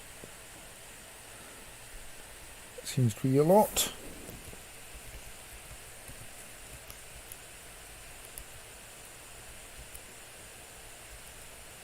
You haven't brought any grazing animals, well done.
You're at least getting some things encrusted with more gems now. Can you encrust gems with other gems? Maybe. No, I don't think so in most cases.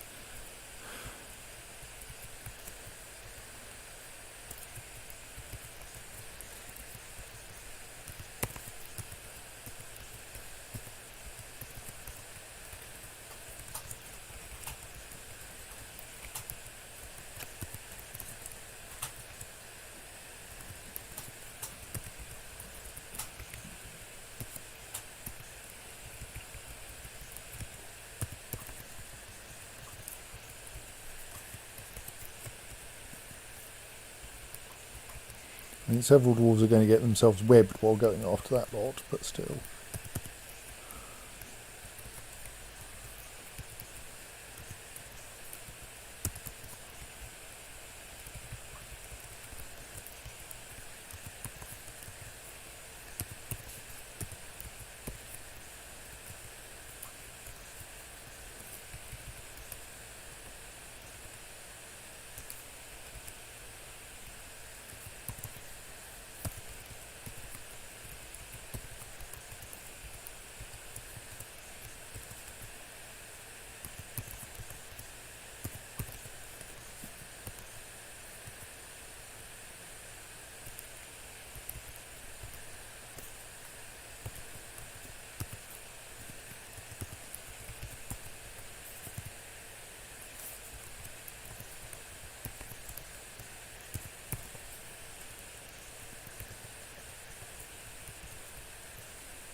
a lot of gems here.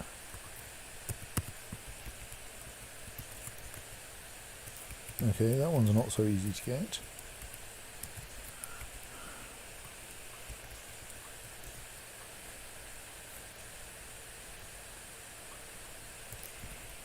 Leave that one for now. Maybe we want to go into there from above.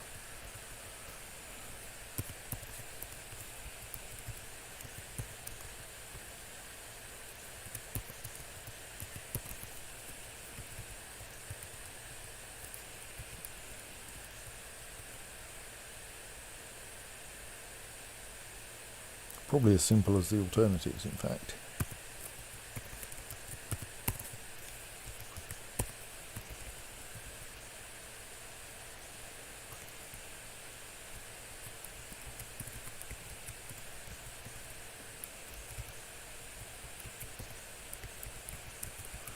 Excuse me, I'm getting my parity confused. Are we in the right place yet? No.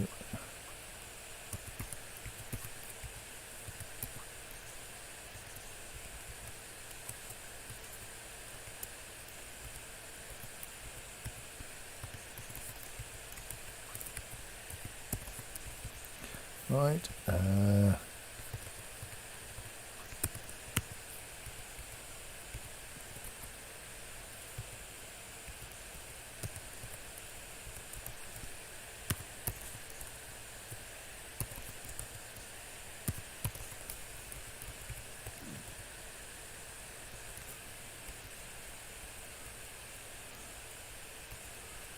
Well, yes, but plain packed contains everything.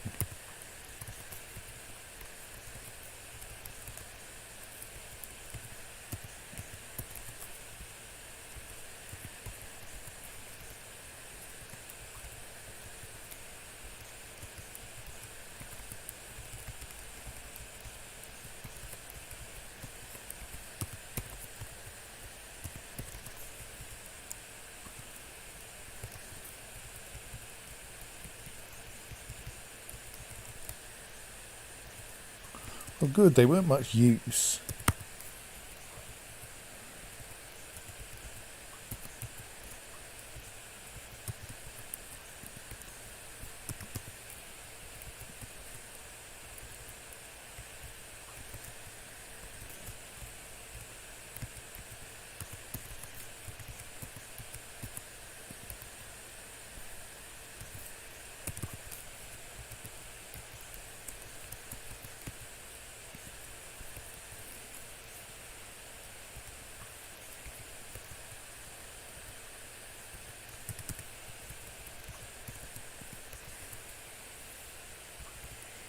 So, have I marked for digging every gem that I know of on this level? Not quite.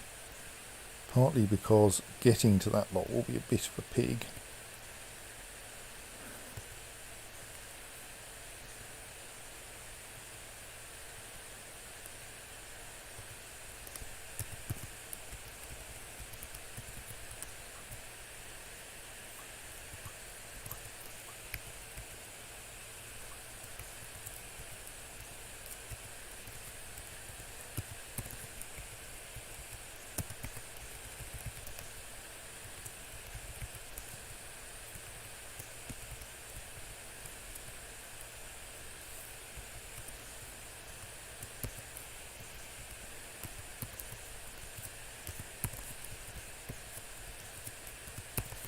Right, rather complicated corridor to retrieve those two gems, which can also be used to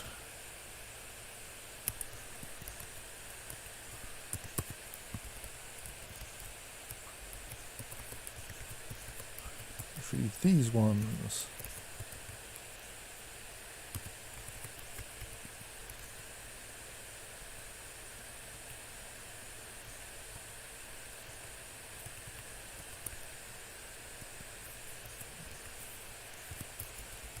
And these ones.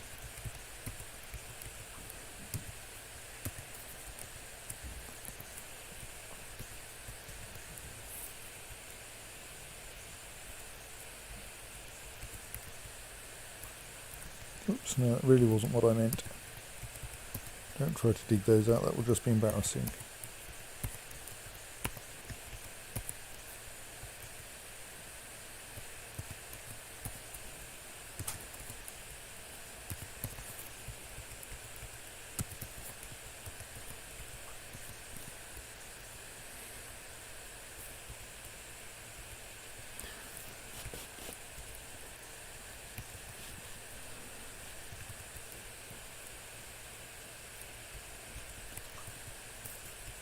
So I have at least cleared out that layer, which was the one I was trying to clear out.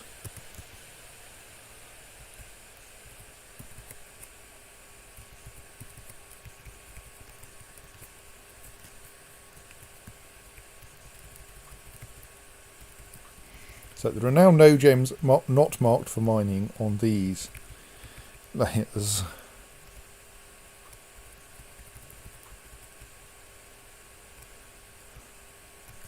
On that layer, rather.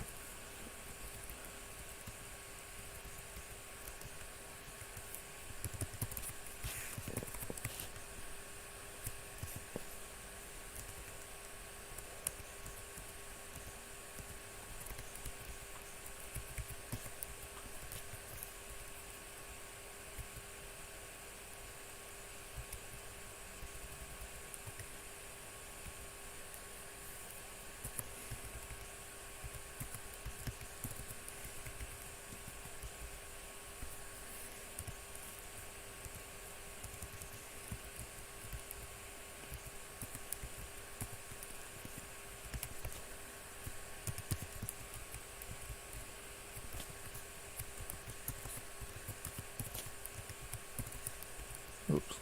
Oh, I didn't actually mean that to be in auto mining mode. No.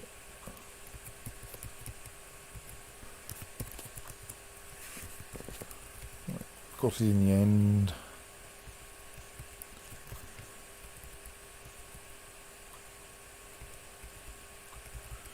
Most of the gems on this layer are also already marked for mining.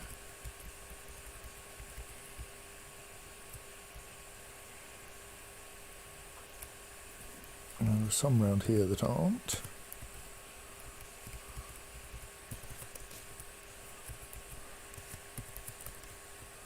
Oops.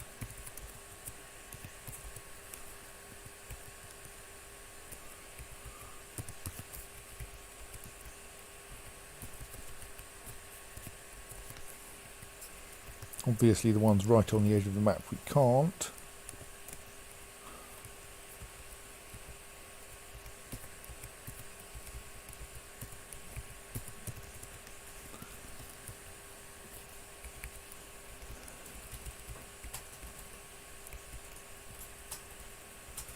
And we have a slight problem with the ones that require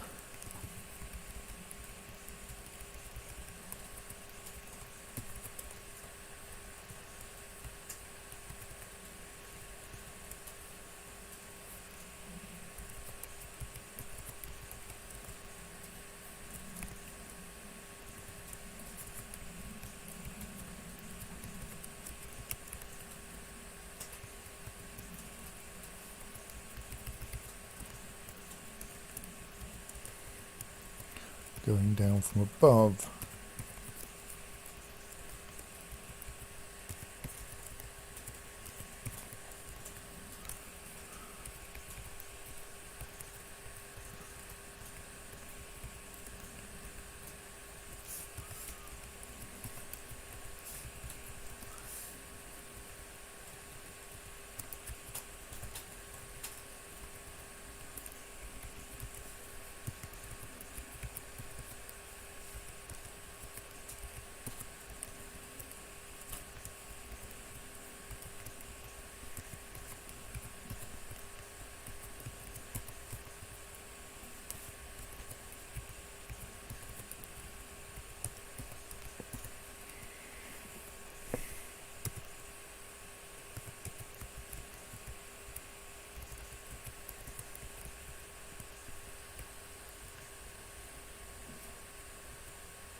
Right, so that was that layer done. I think we've got most of the gems in the upper fortress, in the upper caverns now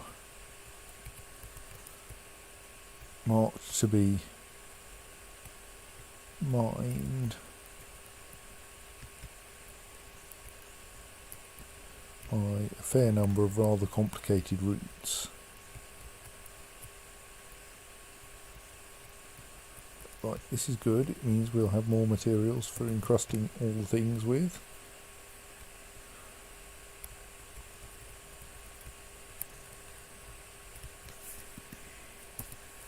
Right.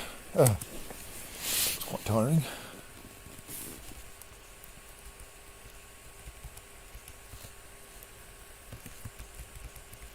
Someone is still working on linking that up, and we still need to schedule linking it to that bridge if we have enough mechanisms, which we now do.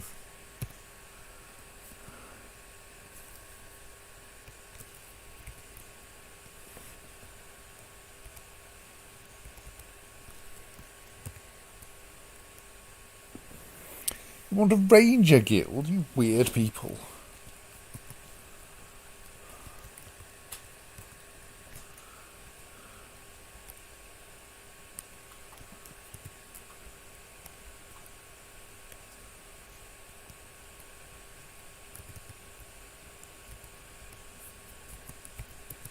We seem to have a space where we could put one, so...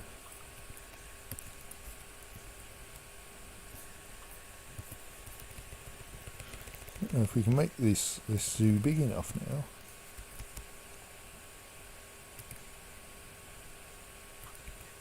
Yeah, that's fine.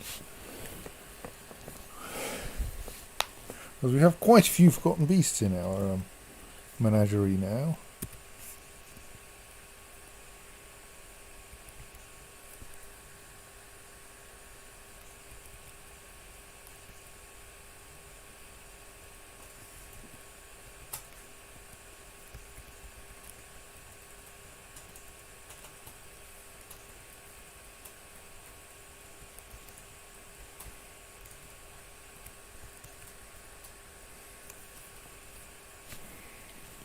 So works are going on to... no, works are not going on. Works have ceased because we can now not actually open that door.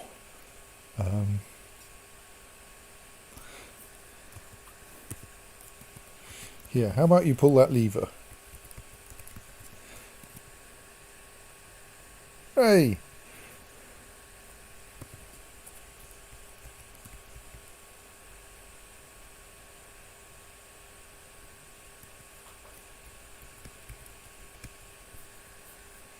Right, we have now got a backup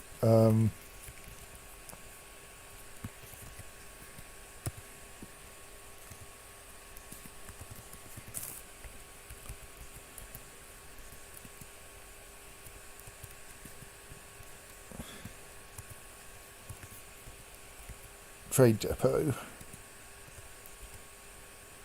Indeed, does appear to be an ice fortification that needs to be dug away.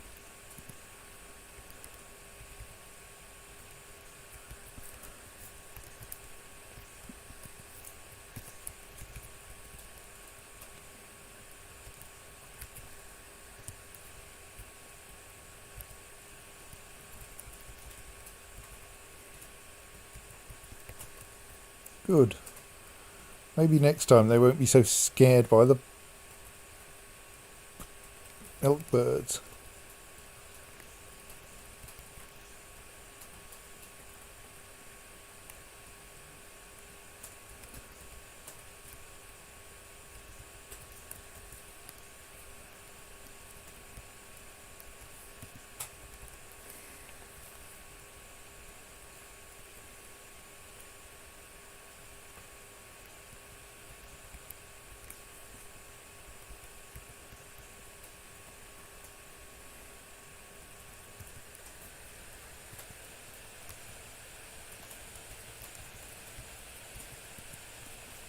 Well, our were monitor child has transformed into a were monitor again on the surface and appears to be happily playing with whatever they're playing with.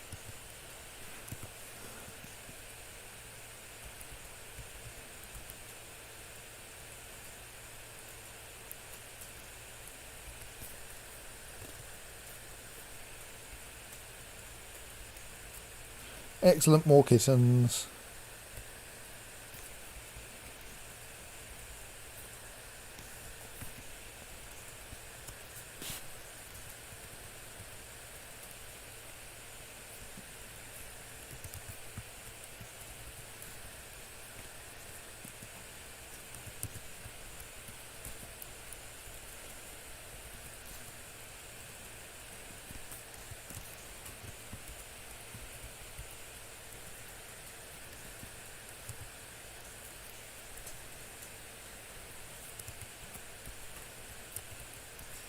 Don't know what those are statues of, but they're probably helpful.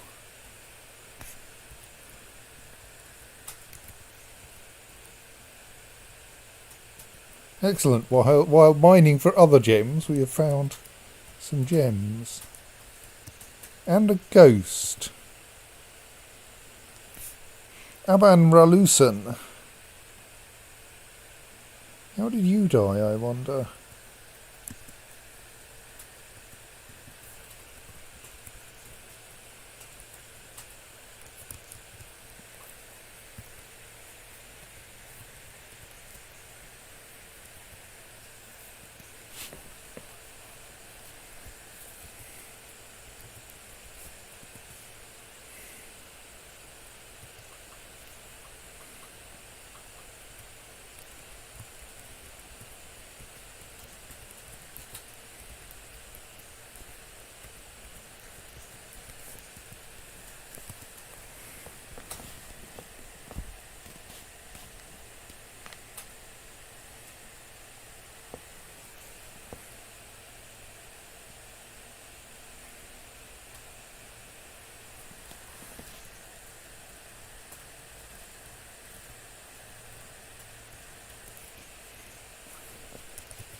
A new guild hall named the Tufted Howl has been established.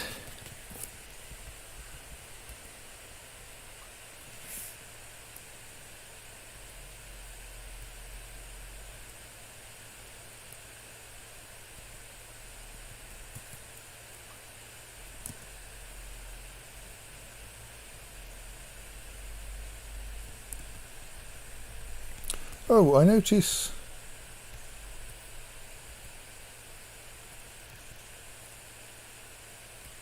that we only got one transformation that time, which was the relatively harmless child, so I think we can open the library again.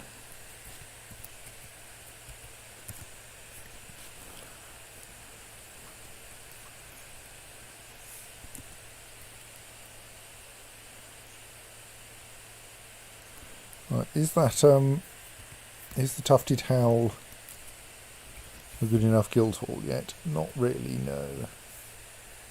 Well, we've got more statues. And what's that statue doing?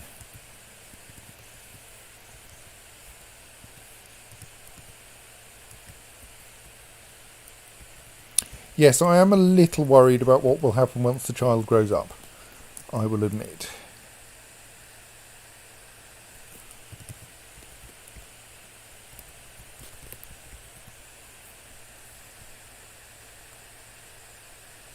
Because they might become a good deal more dangerous then.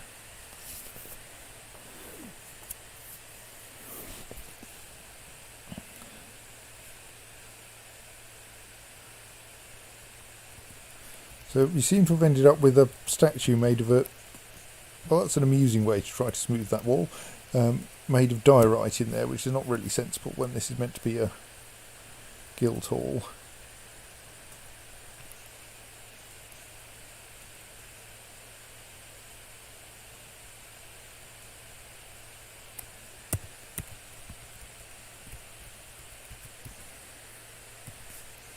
Guild halls should have Galena statues in them, which are quite valuable.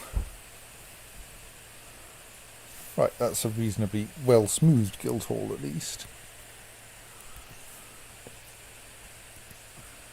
It needs a few more statues.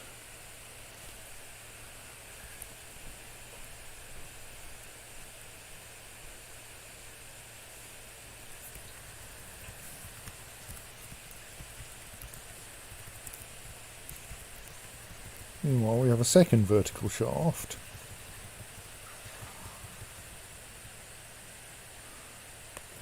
There's also yet to encounter anything interesting.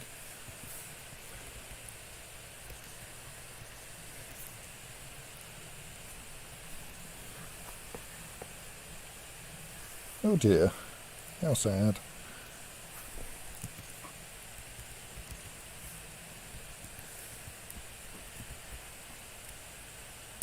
Good night, Eek.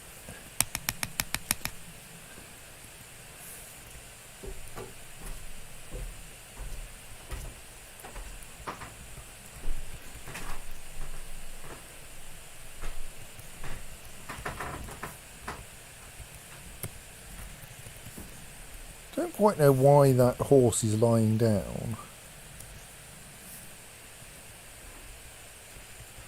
And why the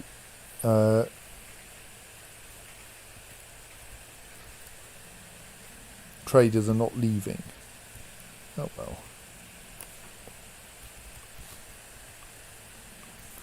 Right, is that an acceptable guild hall yet? No. Well, let's give it another statue then.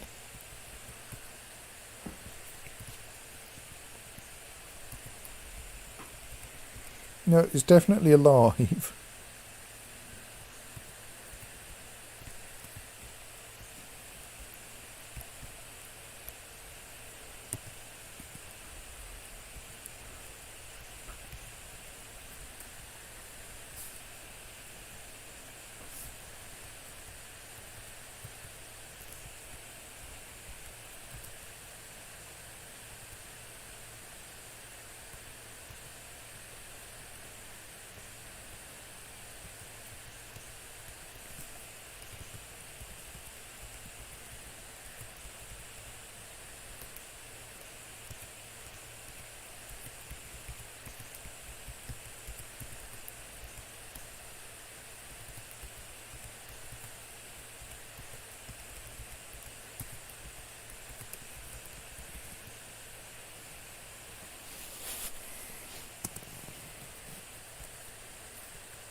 Just looking around for more gems we know about to mine.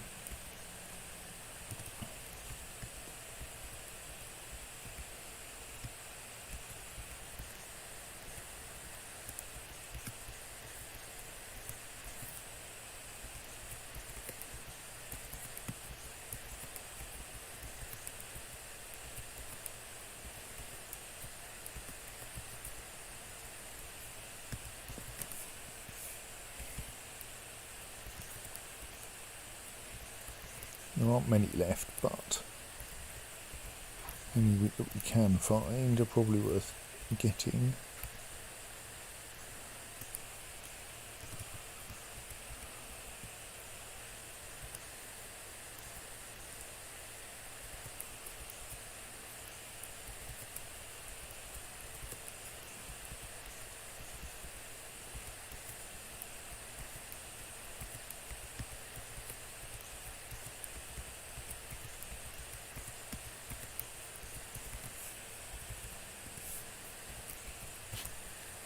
Given how much mining it takes to find new gem deposits. Unless, of course, you're going across the map looking for other gems, at which point they just keep turning up.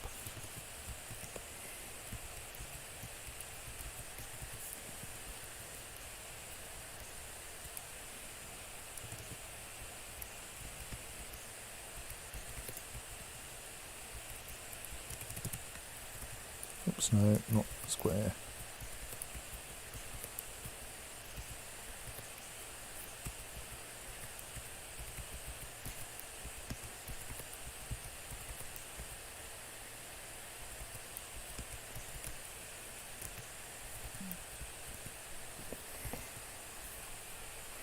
What?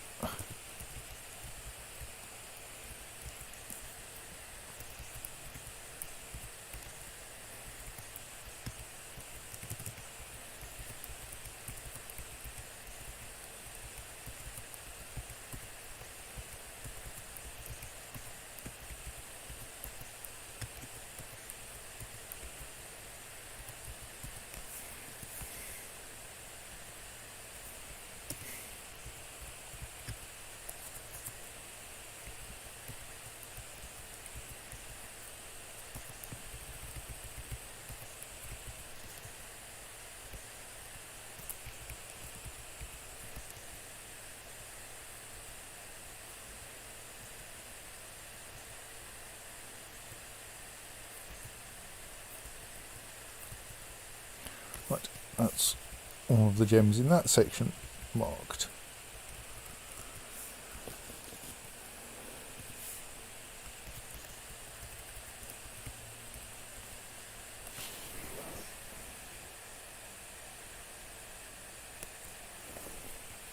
And there are so many little bits of digging to do now that the exploratory downward tunnels are getting a bit ignored.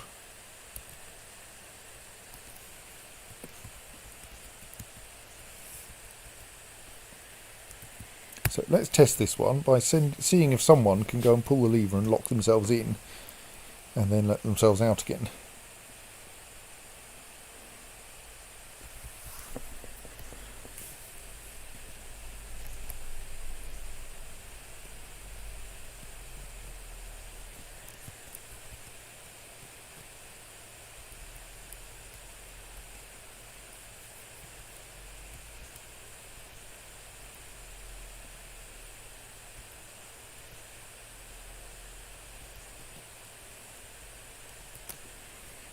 So I briefly thought I saw the phrase "where monitor scholar," but I think I was wrong and actually saw the phrases "where monitor" and "scholar" in different places, so that's all right.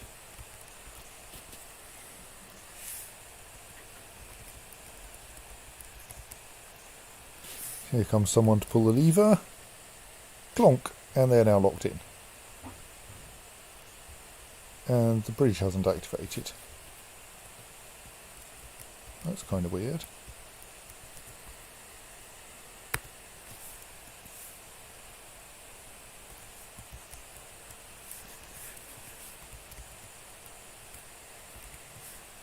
Oh, it doesn't seem to have got linked up properly to the bridge. Oh well. Let's try scheduling that again then.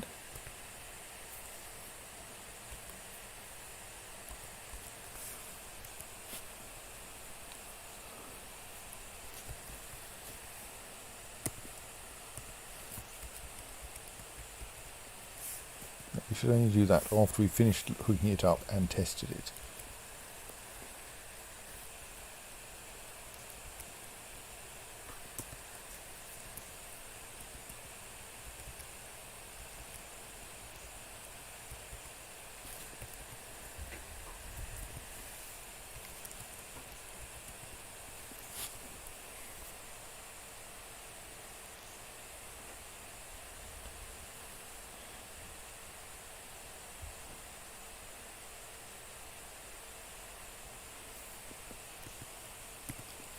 going to amuse myself by watching miners doing things. While we're here.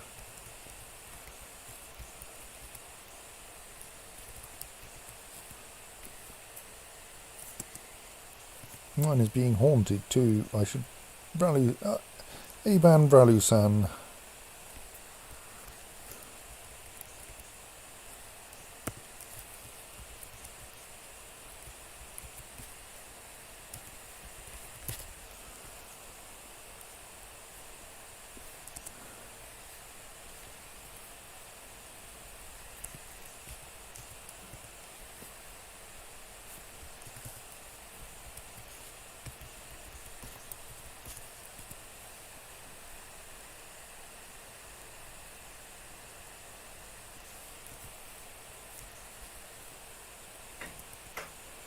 Yes, well, we're trying to deal with the horrifying hauntings.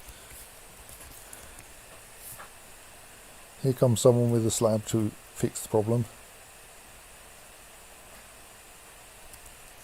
There we go.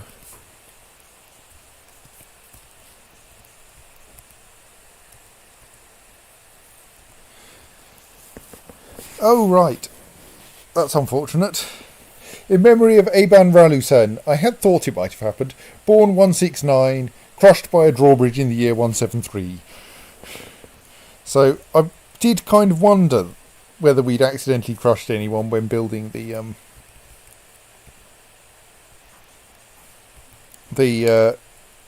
drawbridges to prevent anyone getting accidentally shot. It turned out we had. Oops.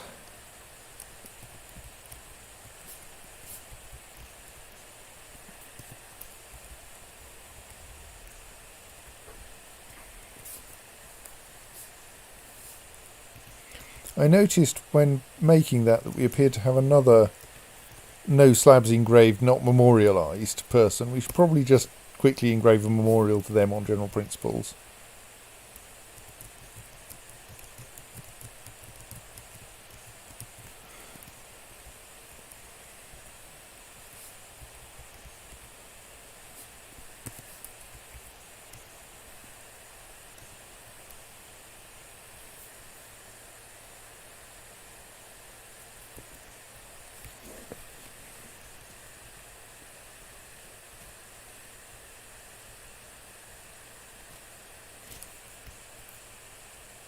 Aha! Finally, we found the third cavern. We have found some raw adamantine.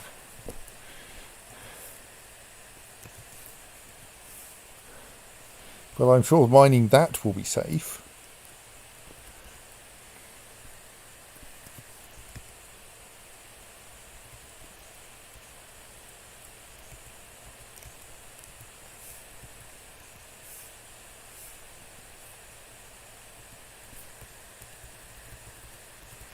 Well, let's have a quick look around the third cavern layer then.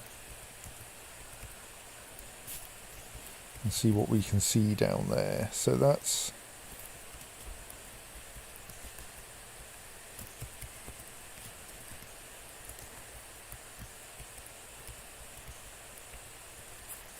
let's mark...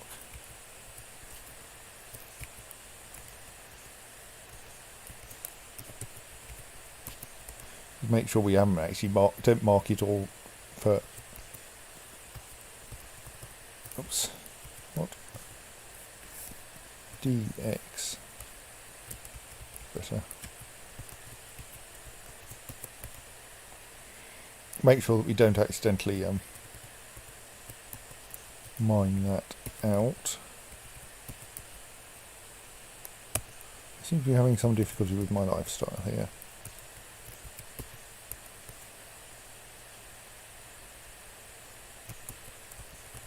Right, because it would be embarrassing to accidentally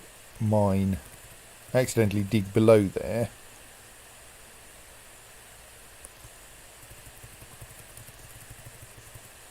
Stick a hatch cover over the staircase so that we have a sensible way of closing it off temporarily if necessary.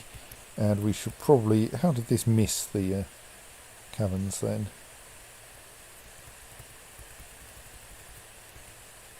Yeah, oops. That came quite close to hitting the caverns, didn't it? It managed to sneak through a little gap. Anyway, let's cap off that shaft because we're not going to use it anytime soon.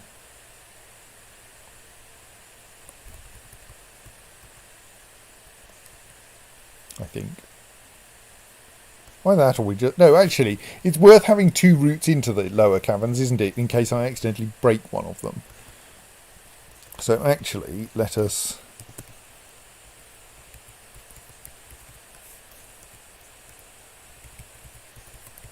just cut through there and provide ourselves with some access into the cavern.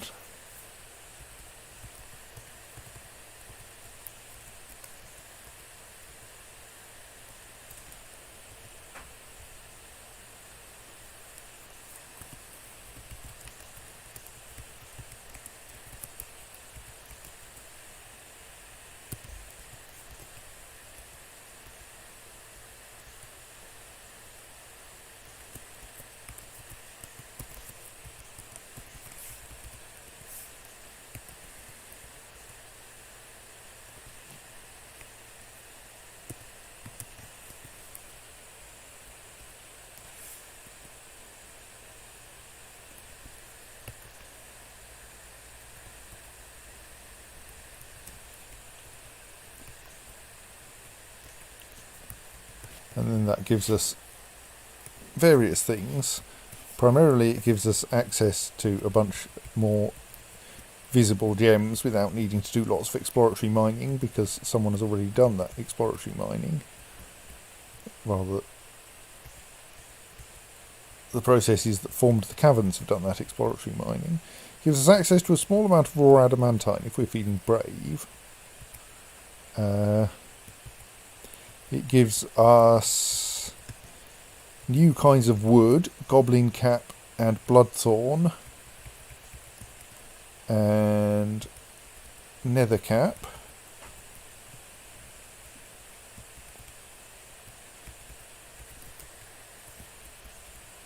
In new colours.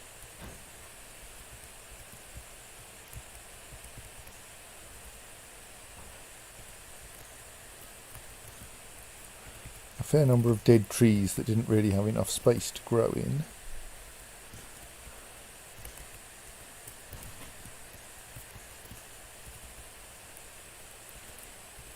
Some fairly tiny lakes. No, it did not say dimple cubes. It said dimple cups. I think they're a kind of fungus that you can make dye from.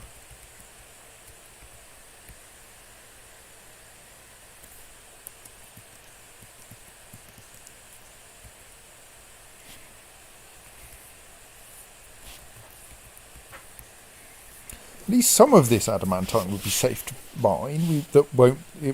We can guarantee that it won't expose anything we don't want to encounter.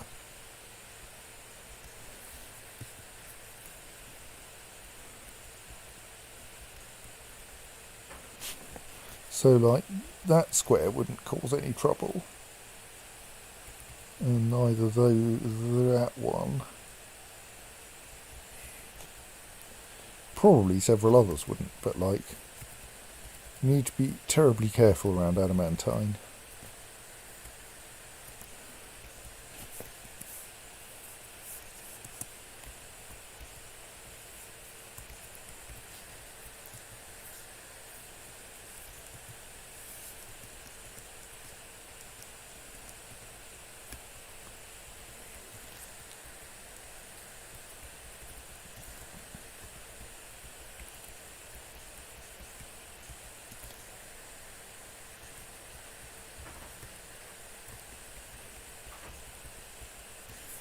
It doesn't look like there's any very dangerous wildlife down there now, which is nice.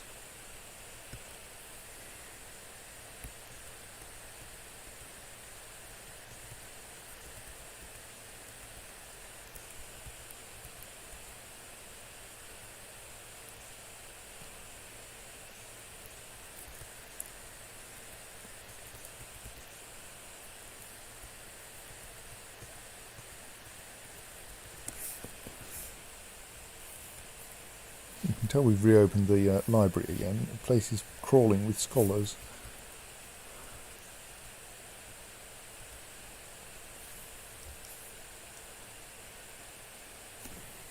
The traders still haven't left properly though.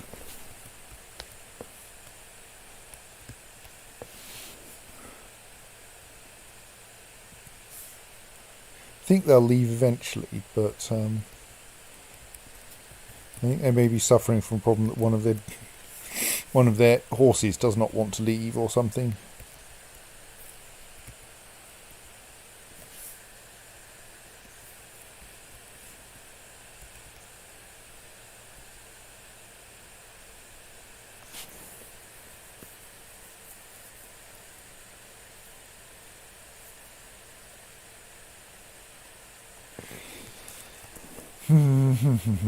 Still considering Elkbird situation, like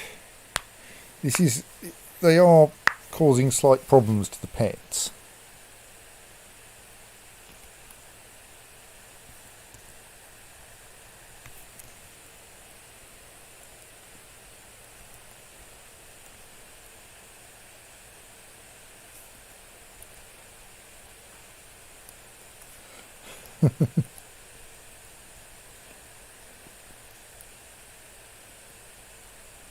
What was I in here for? I was mostly looking at my stocks and going, yeah, that all looks good.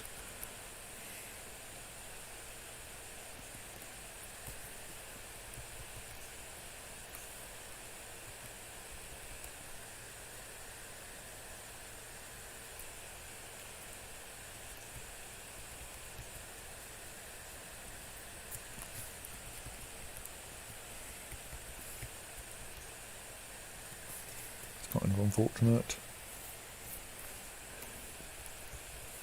Oh yes, how did the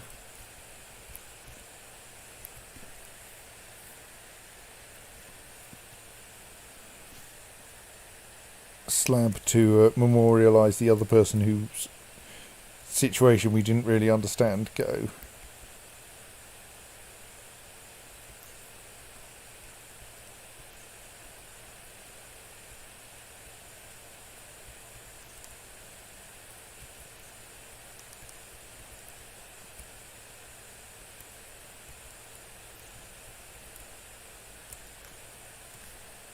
Doesn't seem to have been made.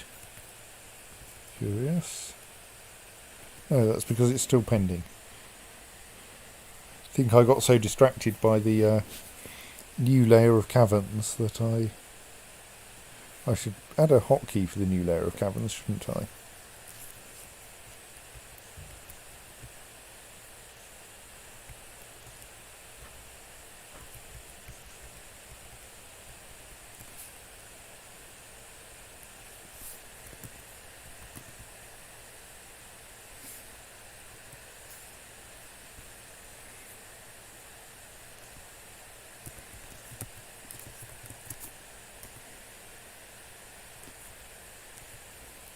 Go. Right, and someone is about to make them accessible for us. And horses definitely don't get good fodder here. They keep dying.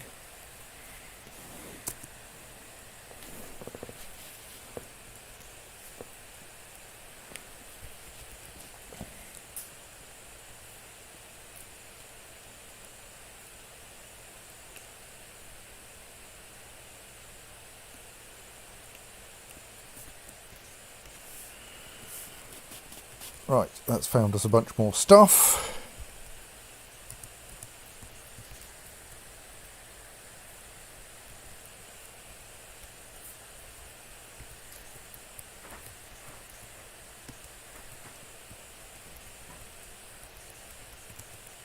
So now I can do the slightly tedious thing of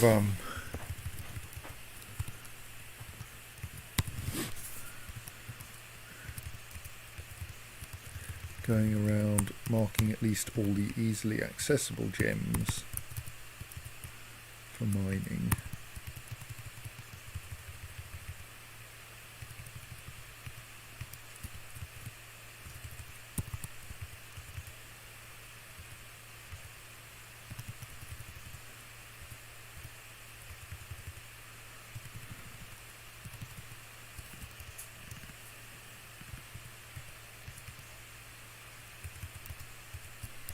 by which I mean the ones that are on the same level as the floor next to them.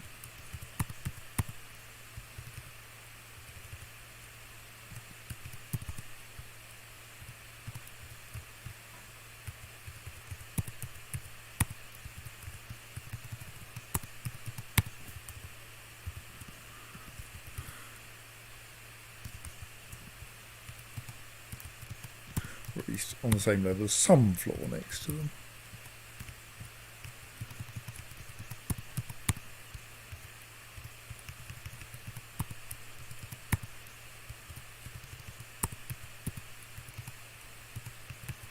Do not accidentally mark the adamantine for auto mining. Might not go well.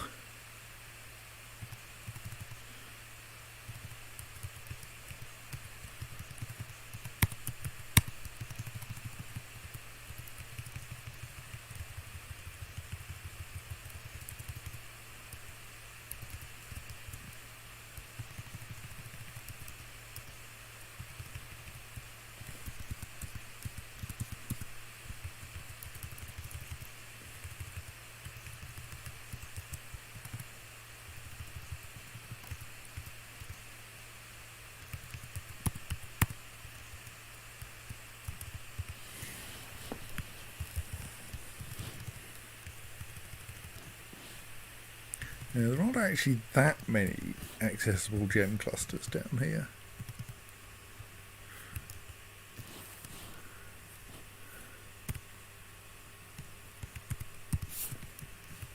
To the extent that I think it may be worth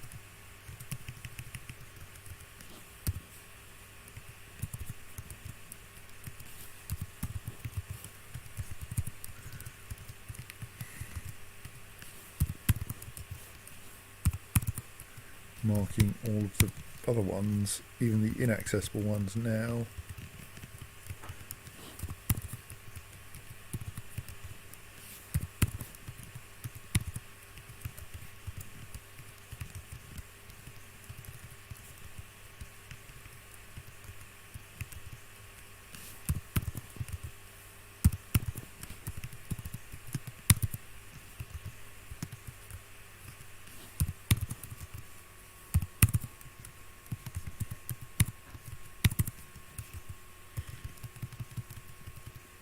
Simply because there aren't that many of them.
Right, I think that's pretty much all the gems I've found so far.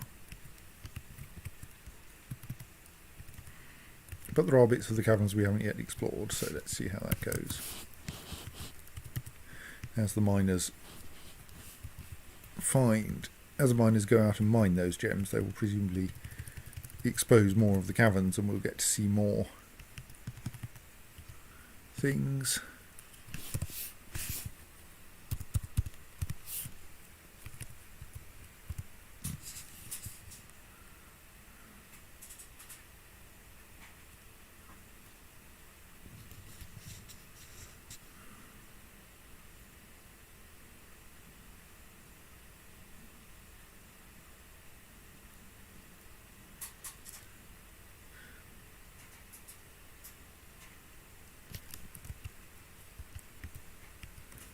Yeah, I'm not about to designate that.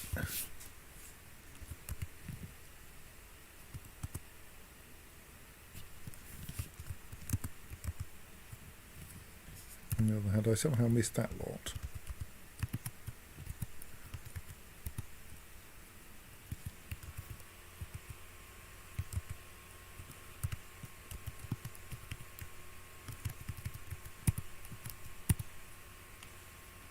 No, I didn't mean that setting, I meant that setting.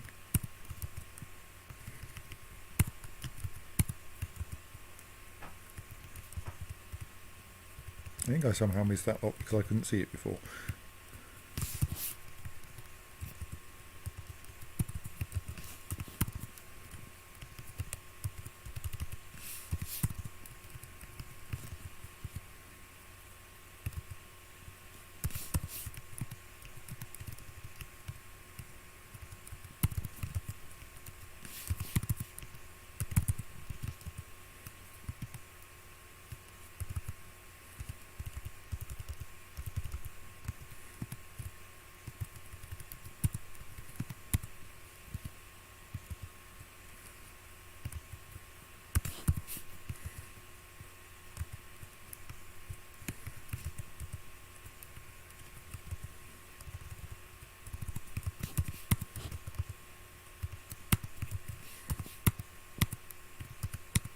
Ah.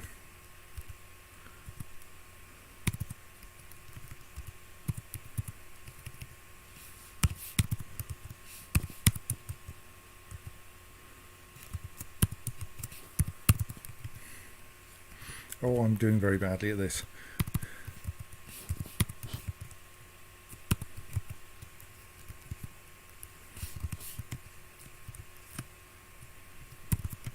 Right. Did it in the end.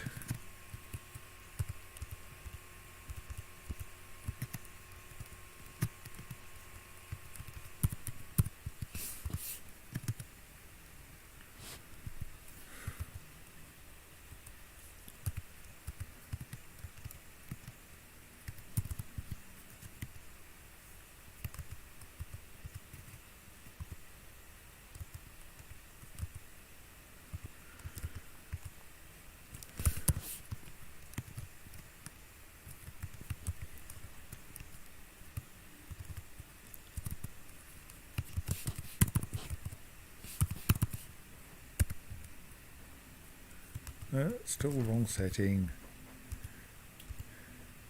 In a sense, it was simpler when... What? Well, that was silly. When we didn't have the auto mining setting.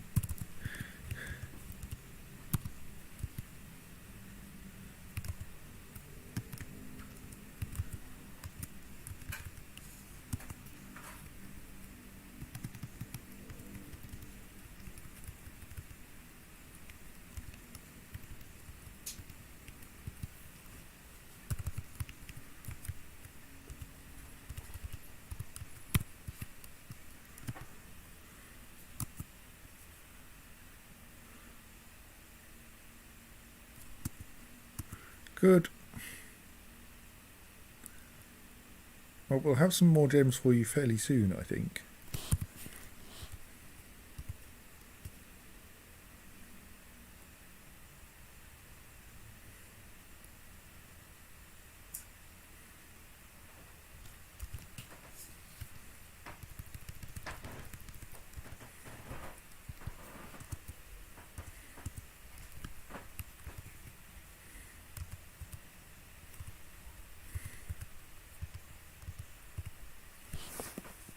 Working out how we get at a lot of them may be a bit entertaining.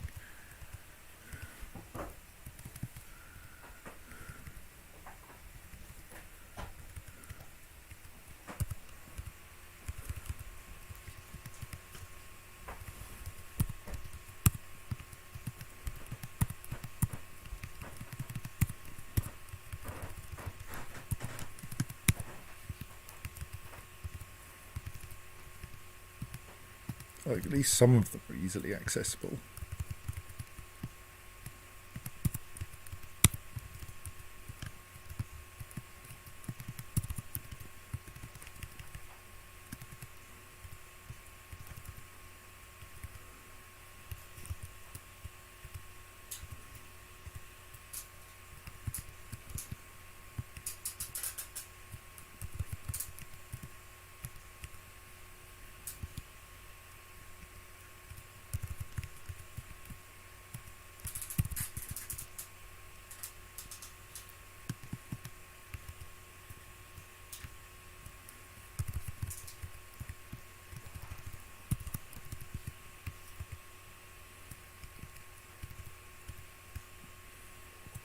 No idea how those are we reached because we can't really see what's going on over there yet.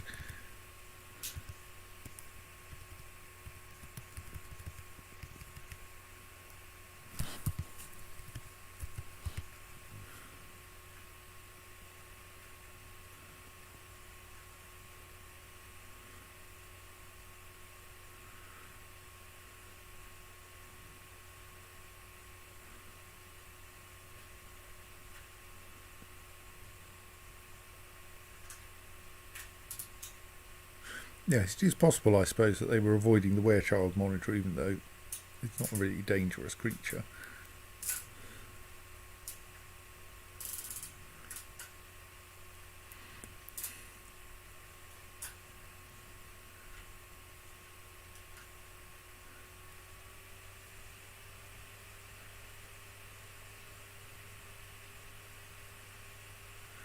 So much digging for me to do.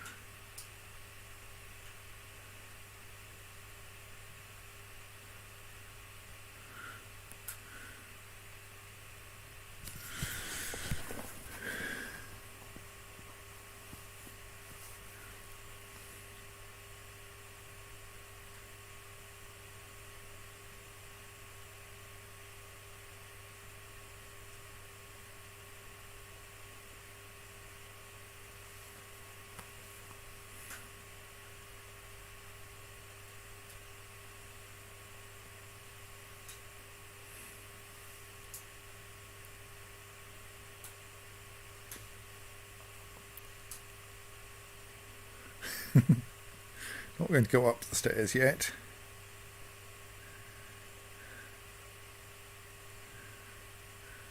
Actually, possibly because there's no need to. Now I come to think of it, that may have been a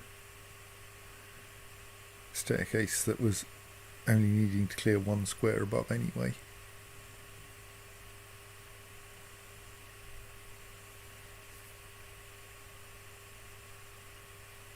Yes.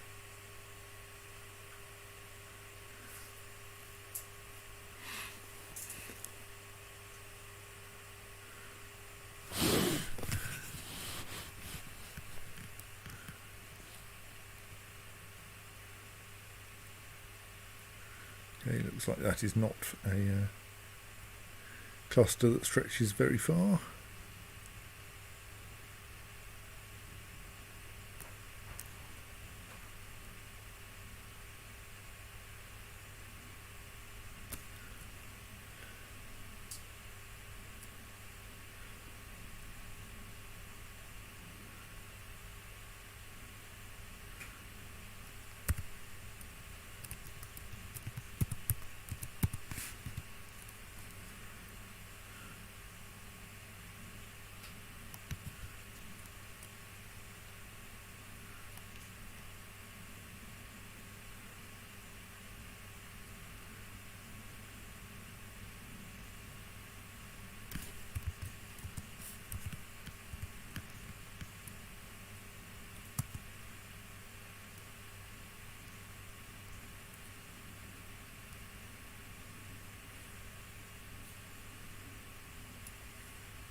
I'm sure a masterful rock bone crown will be quite valuable.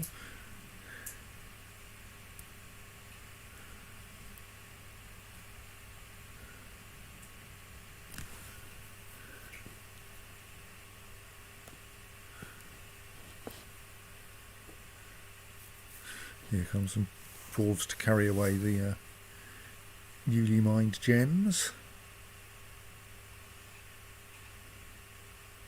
Oh, it is autumn.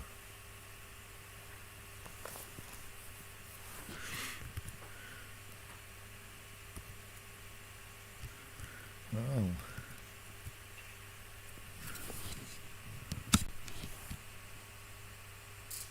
That was a little alarming. I just unplugged the television because there's no one else down here to watch it anyway. And Dwarf Fortress went blank. I'm going to assume that it'll come back once it's finished saving. Yes, but you don't need the television on for that. No. So, yes, I kind of assume that this... Yes. Yeah, I think it's just saving and thus can't redraw the screen.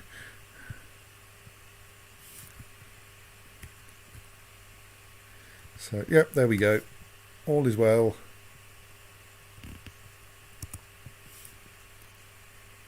Autumn has indeed come.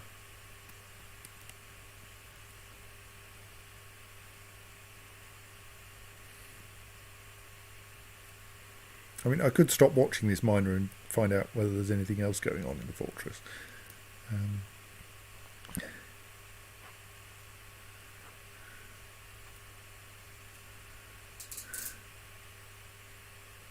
Okay, miner is now hungry and is going upstairs to eat.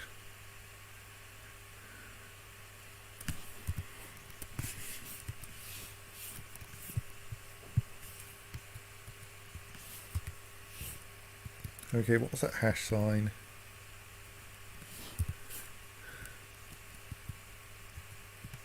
I feel I should know why there is a hash in the top corner of my screen, but I've forgotten.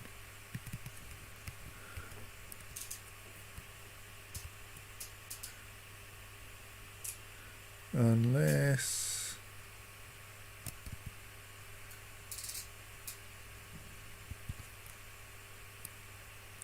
Is it the you are currently recording the screen somewhere? I've forgotten what the key for that is though.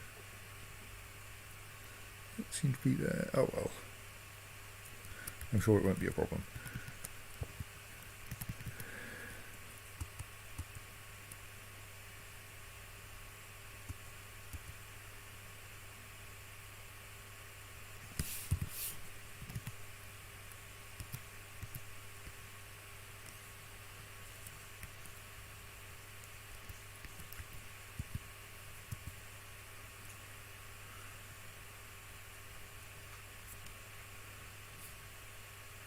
So,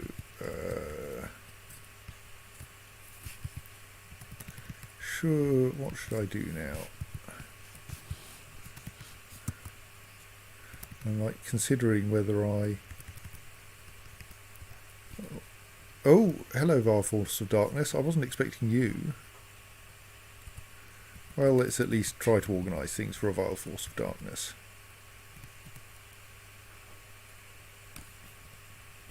So we probably want to close the front door urgently.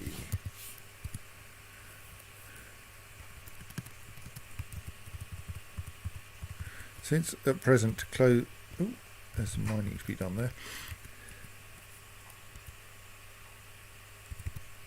Since at present closing the front door has the slightly embarrassing consequence of opening that which has access to the fortress, we should also pull that lever urgently.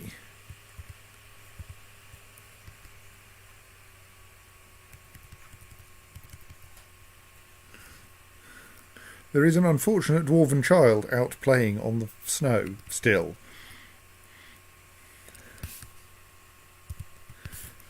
Well, pressing Control U made it go away. Thank you, Jacob.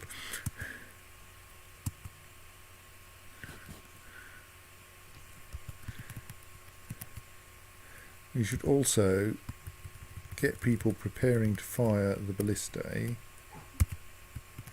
and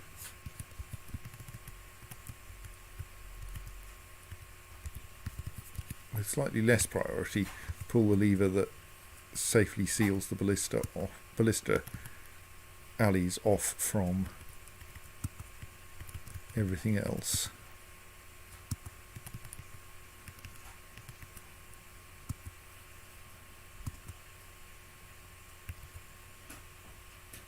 Okay, there isn't any urgency to closing off the mortal coil because it turns out that my attempt at building a upward ramp to allow access to it didn't work. Also, we found quite a lot of claro opal and lapis lazuli in the lower reaches of the caverns.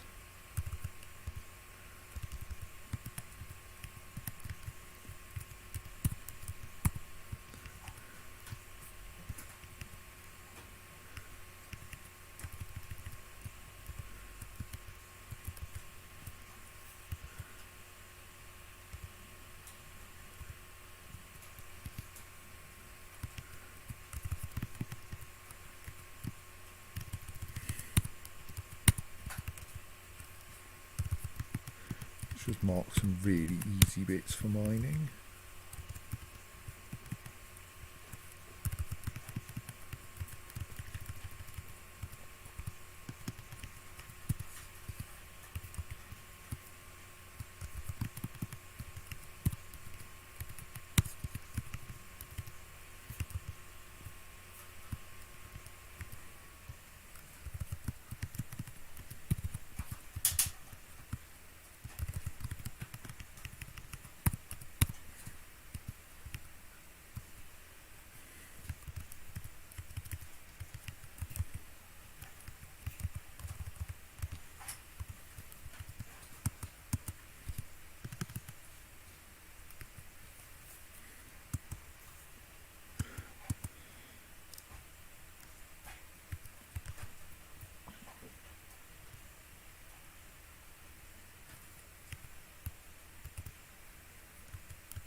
Yeah, that's not very helpful.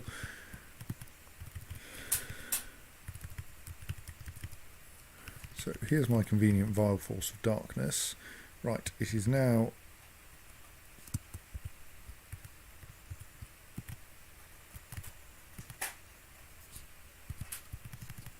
feasible to operate the ballistae. Those doors are in the appropriate state. That is forbidden. We should pull the lever to seal off the exit, shouldn't we? Might actually be best dealt with by unforbidding that door temporarily.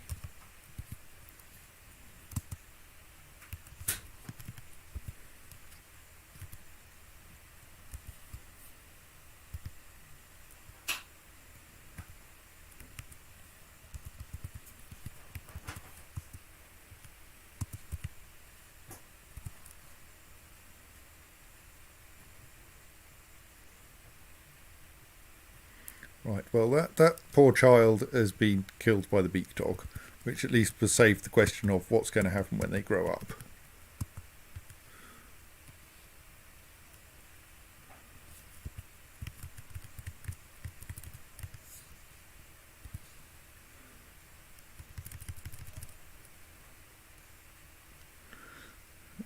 In that they have now been converted into a red smear on the landscape.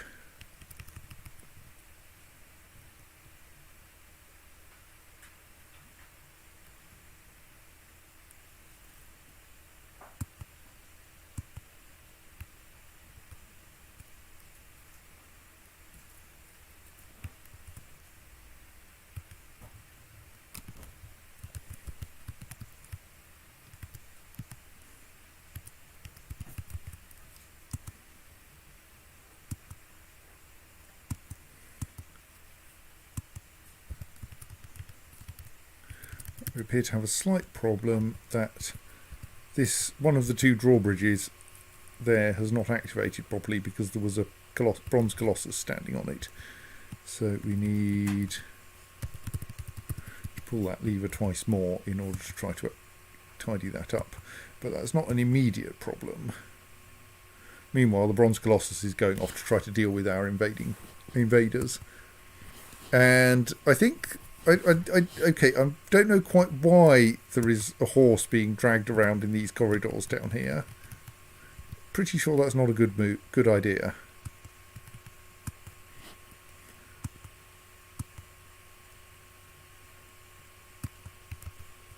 Yes, I think the bronze colossus was indeed lying on the drawbridge and stopping it operating correctly.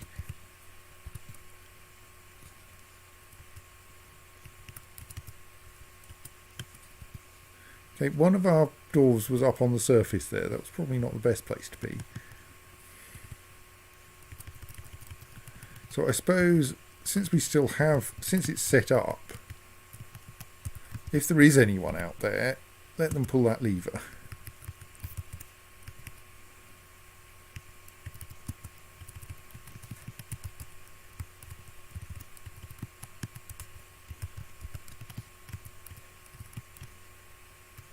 Indeed, let them do it right now if they can. If they can't, then that's all very well.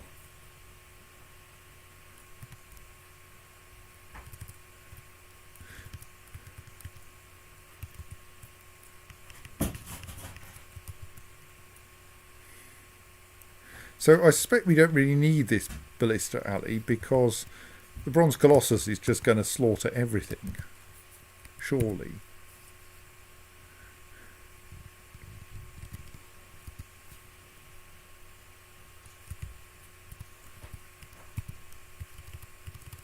"15 pages of combat reports already from the Bronze Colossus."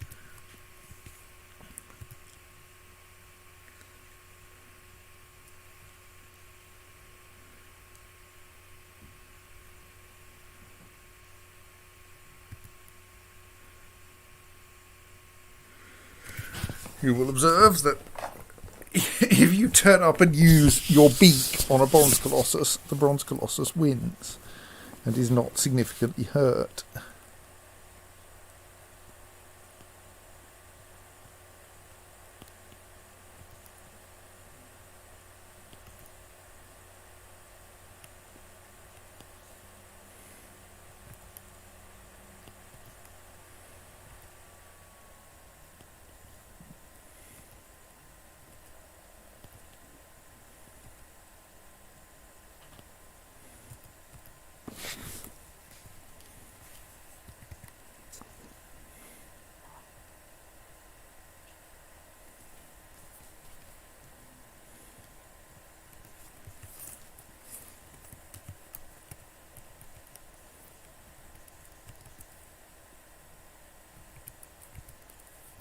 Well, that's...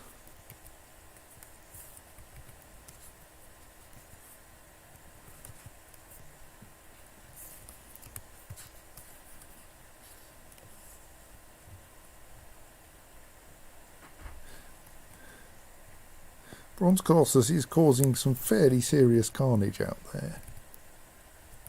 I suppose it's only killed a couple of creatures so far. If it looks like anyone's actually going to get into the ballista alley, then we'll start firing.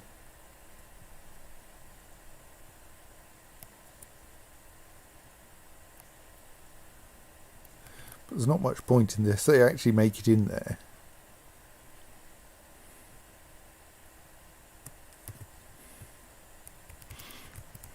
So they've, yes, quite a lot of trolls have managed to get into the entrance corridor, and mostly unconscious.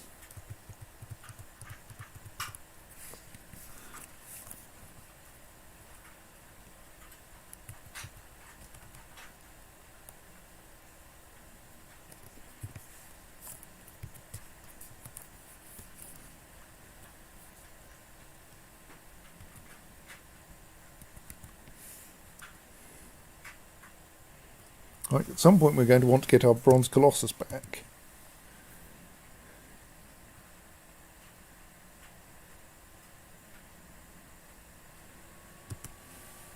I think I briefly saw someone standing up in that corridor. Yes, right.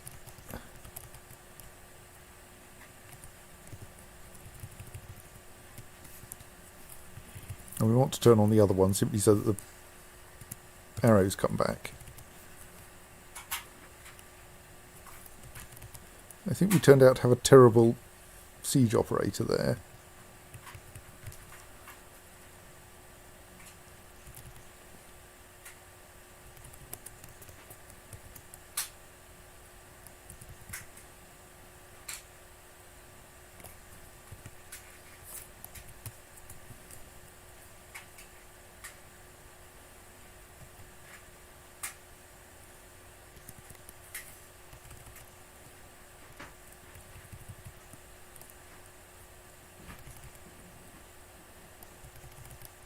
Right, here comes someone else to operate the left-facing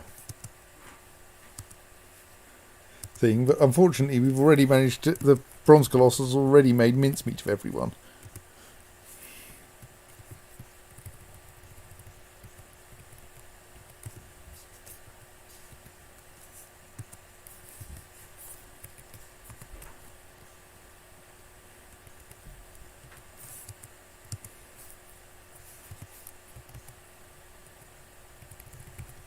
I think our invasion force consists of one seriously injured beak dog who is desperately withdrawing. Oh, that's worrying. Why?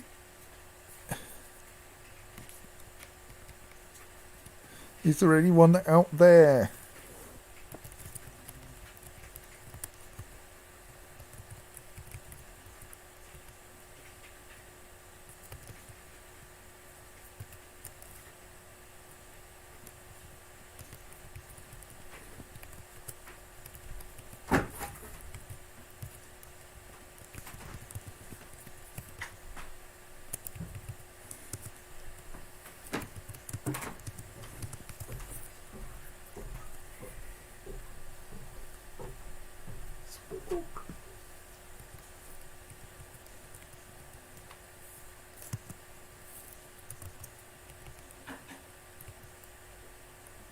Oh, well, we better try to lure the bronze colossus back to where it belongs.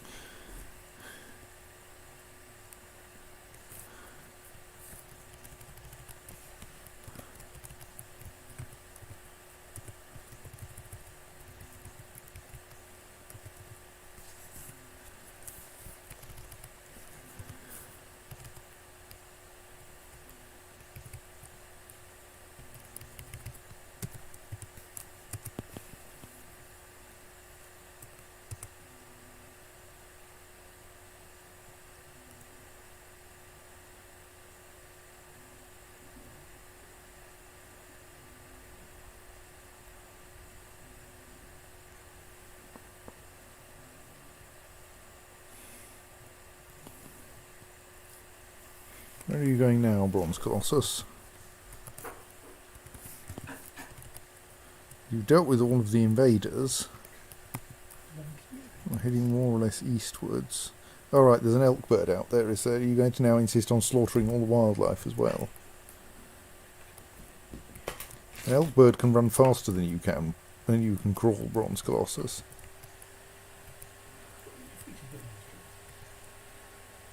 You've captured it repeatedly. Oh dear.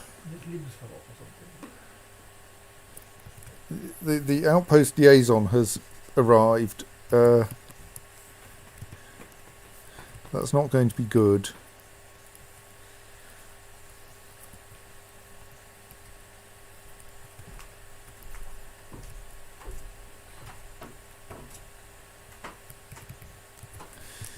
But we've currently got a loose bronze colossus outside. You don't want to be visiting us right now.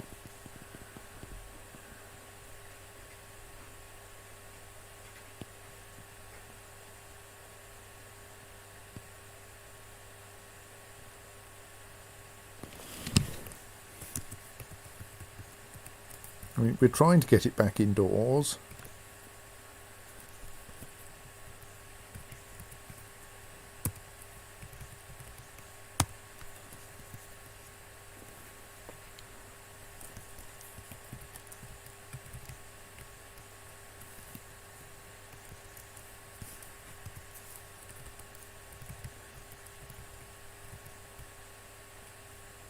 But it's quite hard to bring a bronze colossus inside.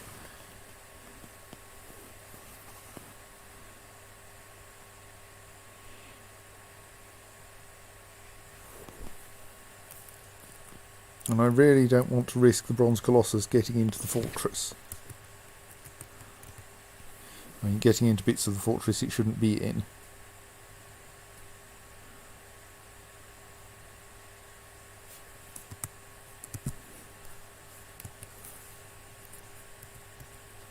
And some migrants have arrived. Look, again, not a good time to be arriving. Well, while we're here, let's make some more coffins.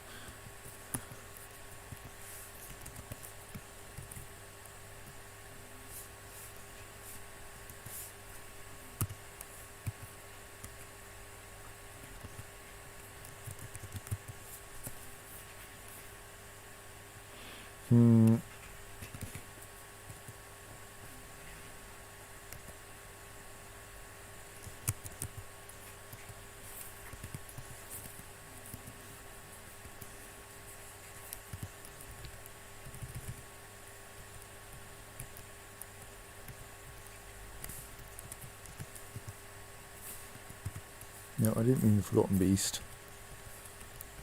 And our other uninvited guest.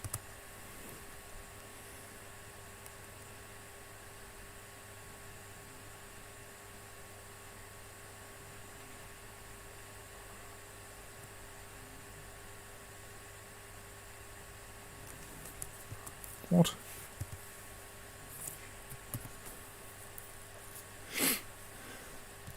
Well, our outpost liaison is quite good at dodging.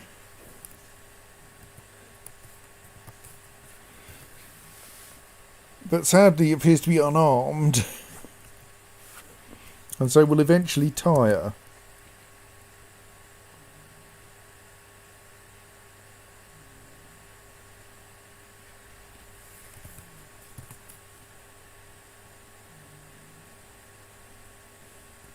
The Bronze Colossus will not tire. The Bronze Colossus is a Bronze Colossus. It does not experience tiredness.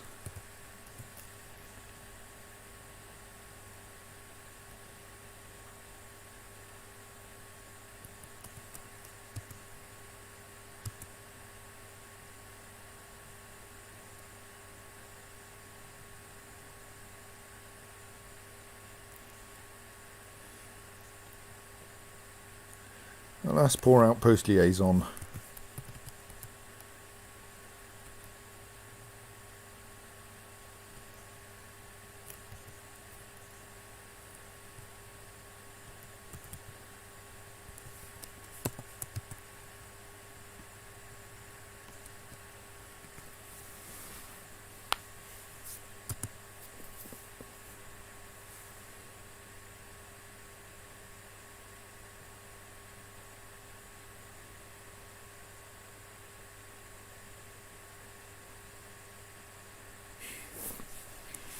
Well, yes, if that's what you want to do.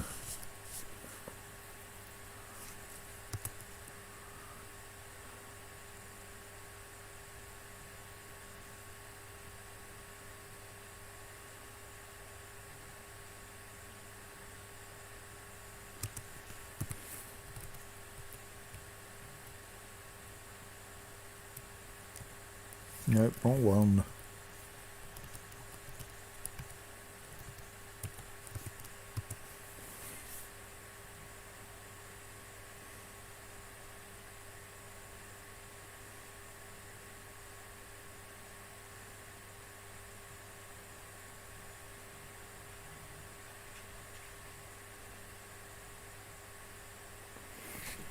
Excellent.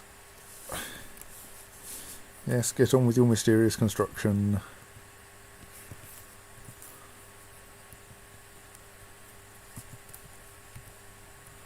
Someone is hunting elk birds in the fortress at least, which will probably reduce the number of them a bit.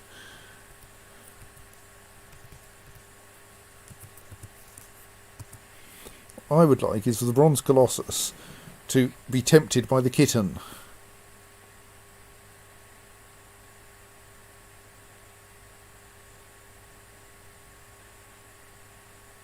I mean, I could save and stop now. Just a little worried that I might forget. Well, I suppose I could leave it focused on the Bronze Colossus, couldn't I? That would make it fairly obvious. Dead. What's going on?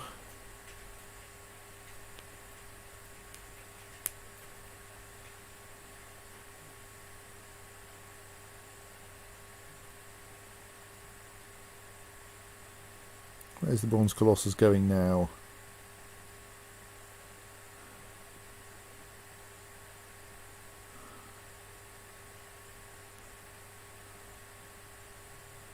Yes.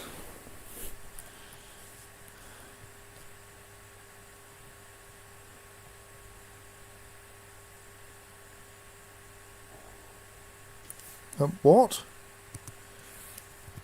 What? Okay, no, the visiting necromancer types are actually all scholarly types as well. Well, I think, yes, since it is after midnight, and I don't know that anything's going to get better, and the Bronze Colossus is starting to kill visiting necromancers.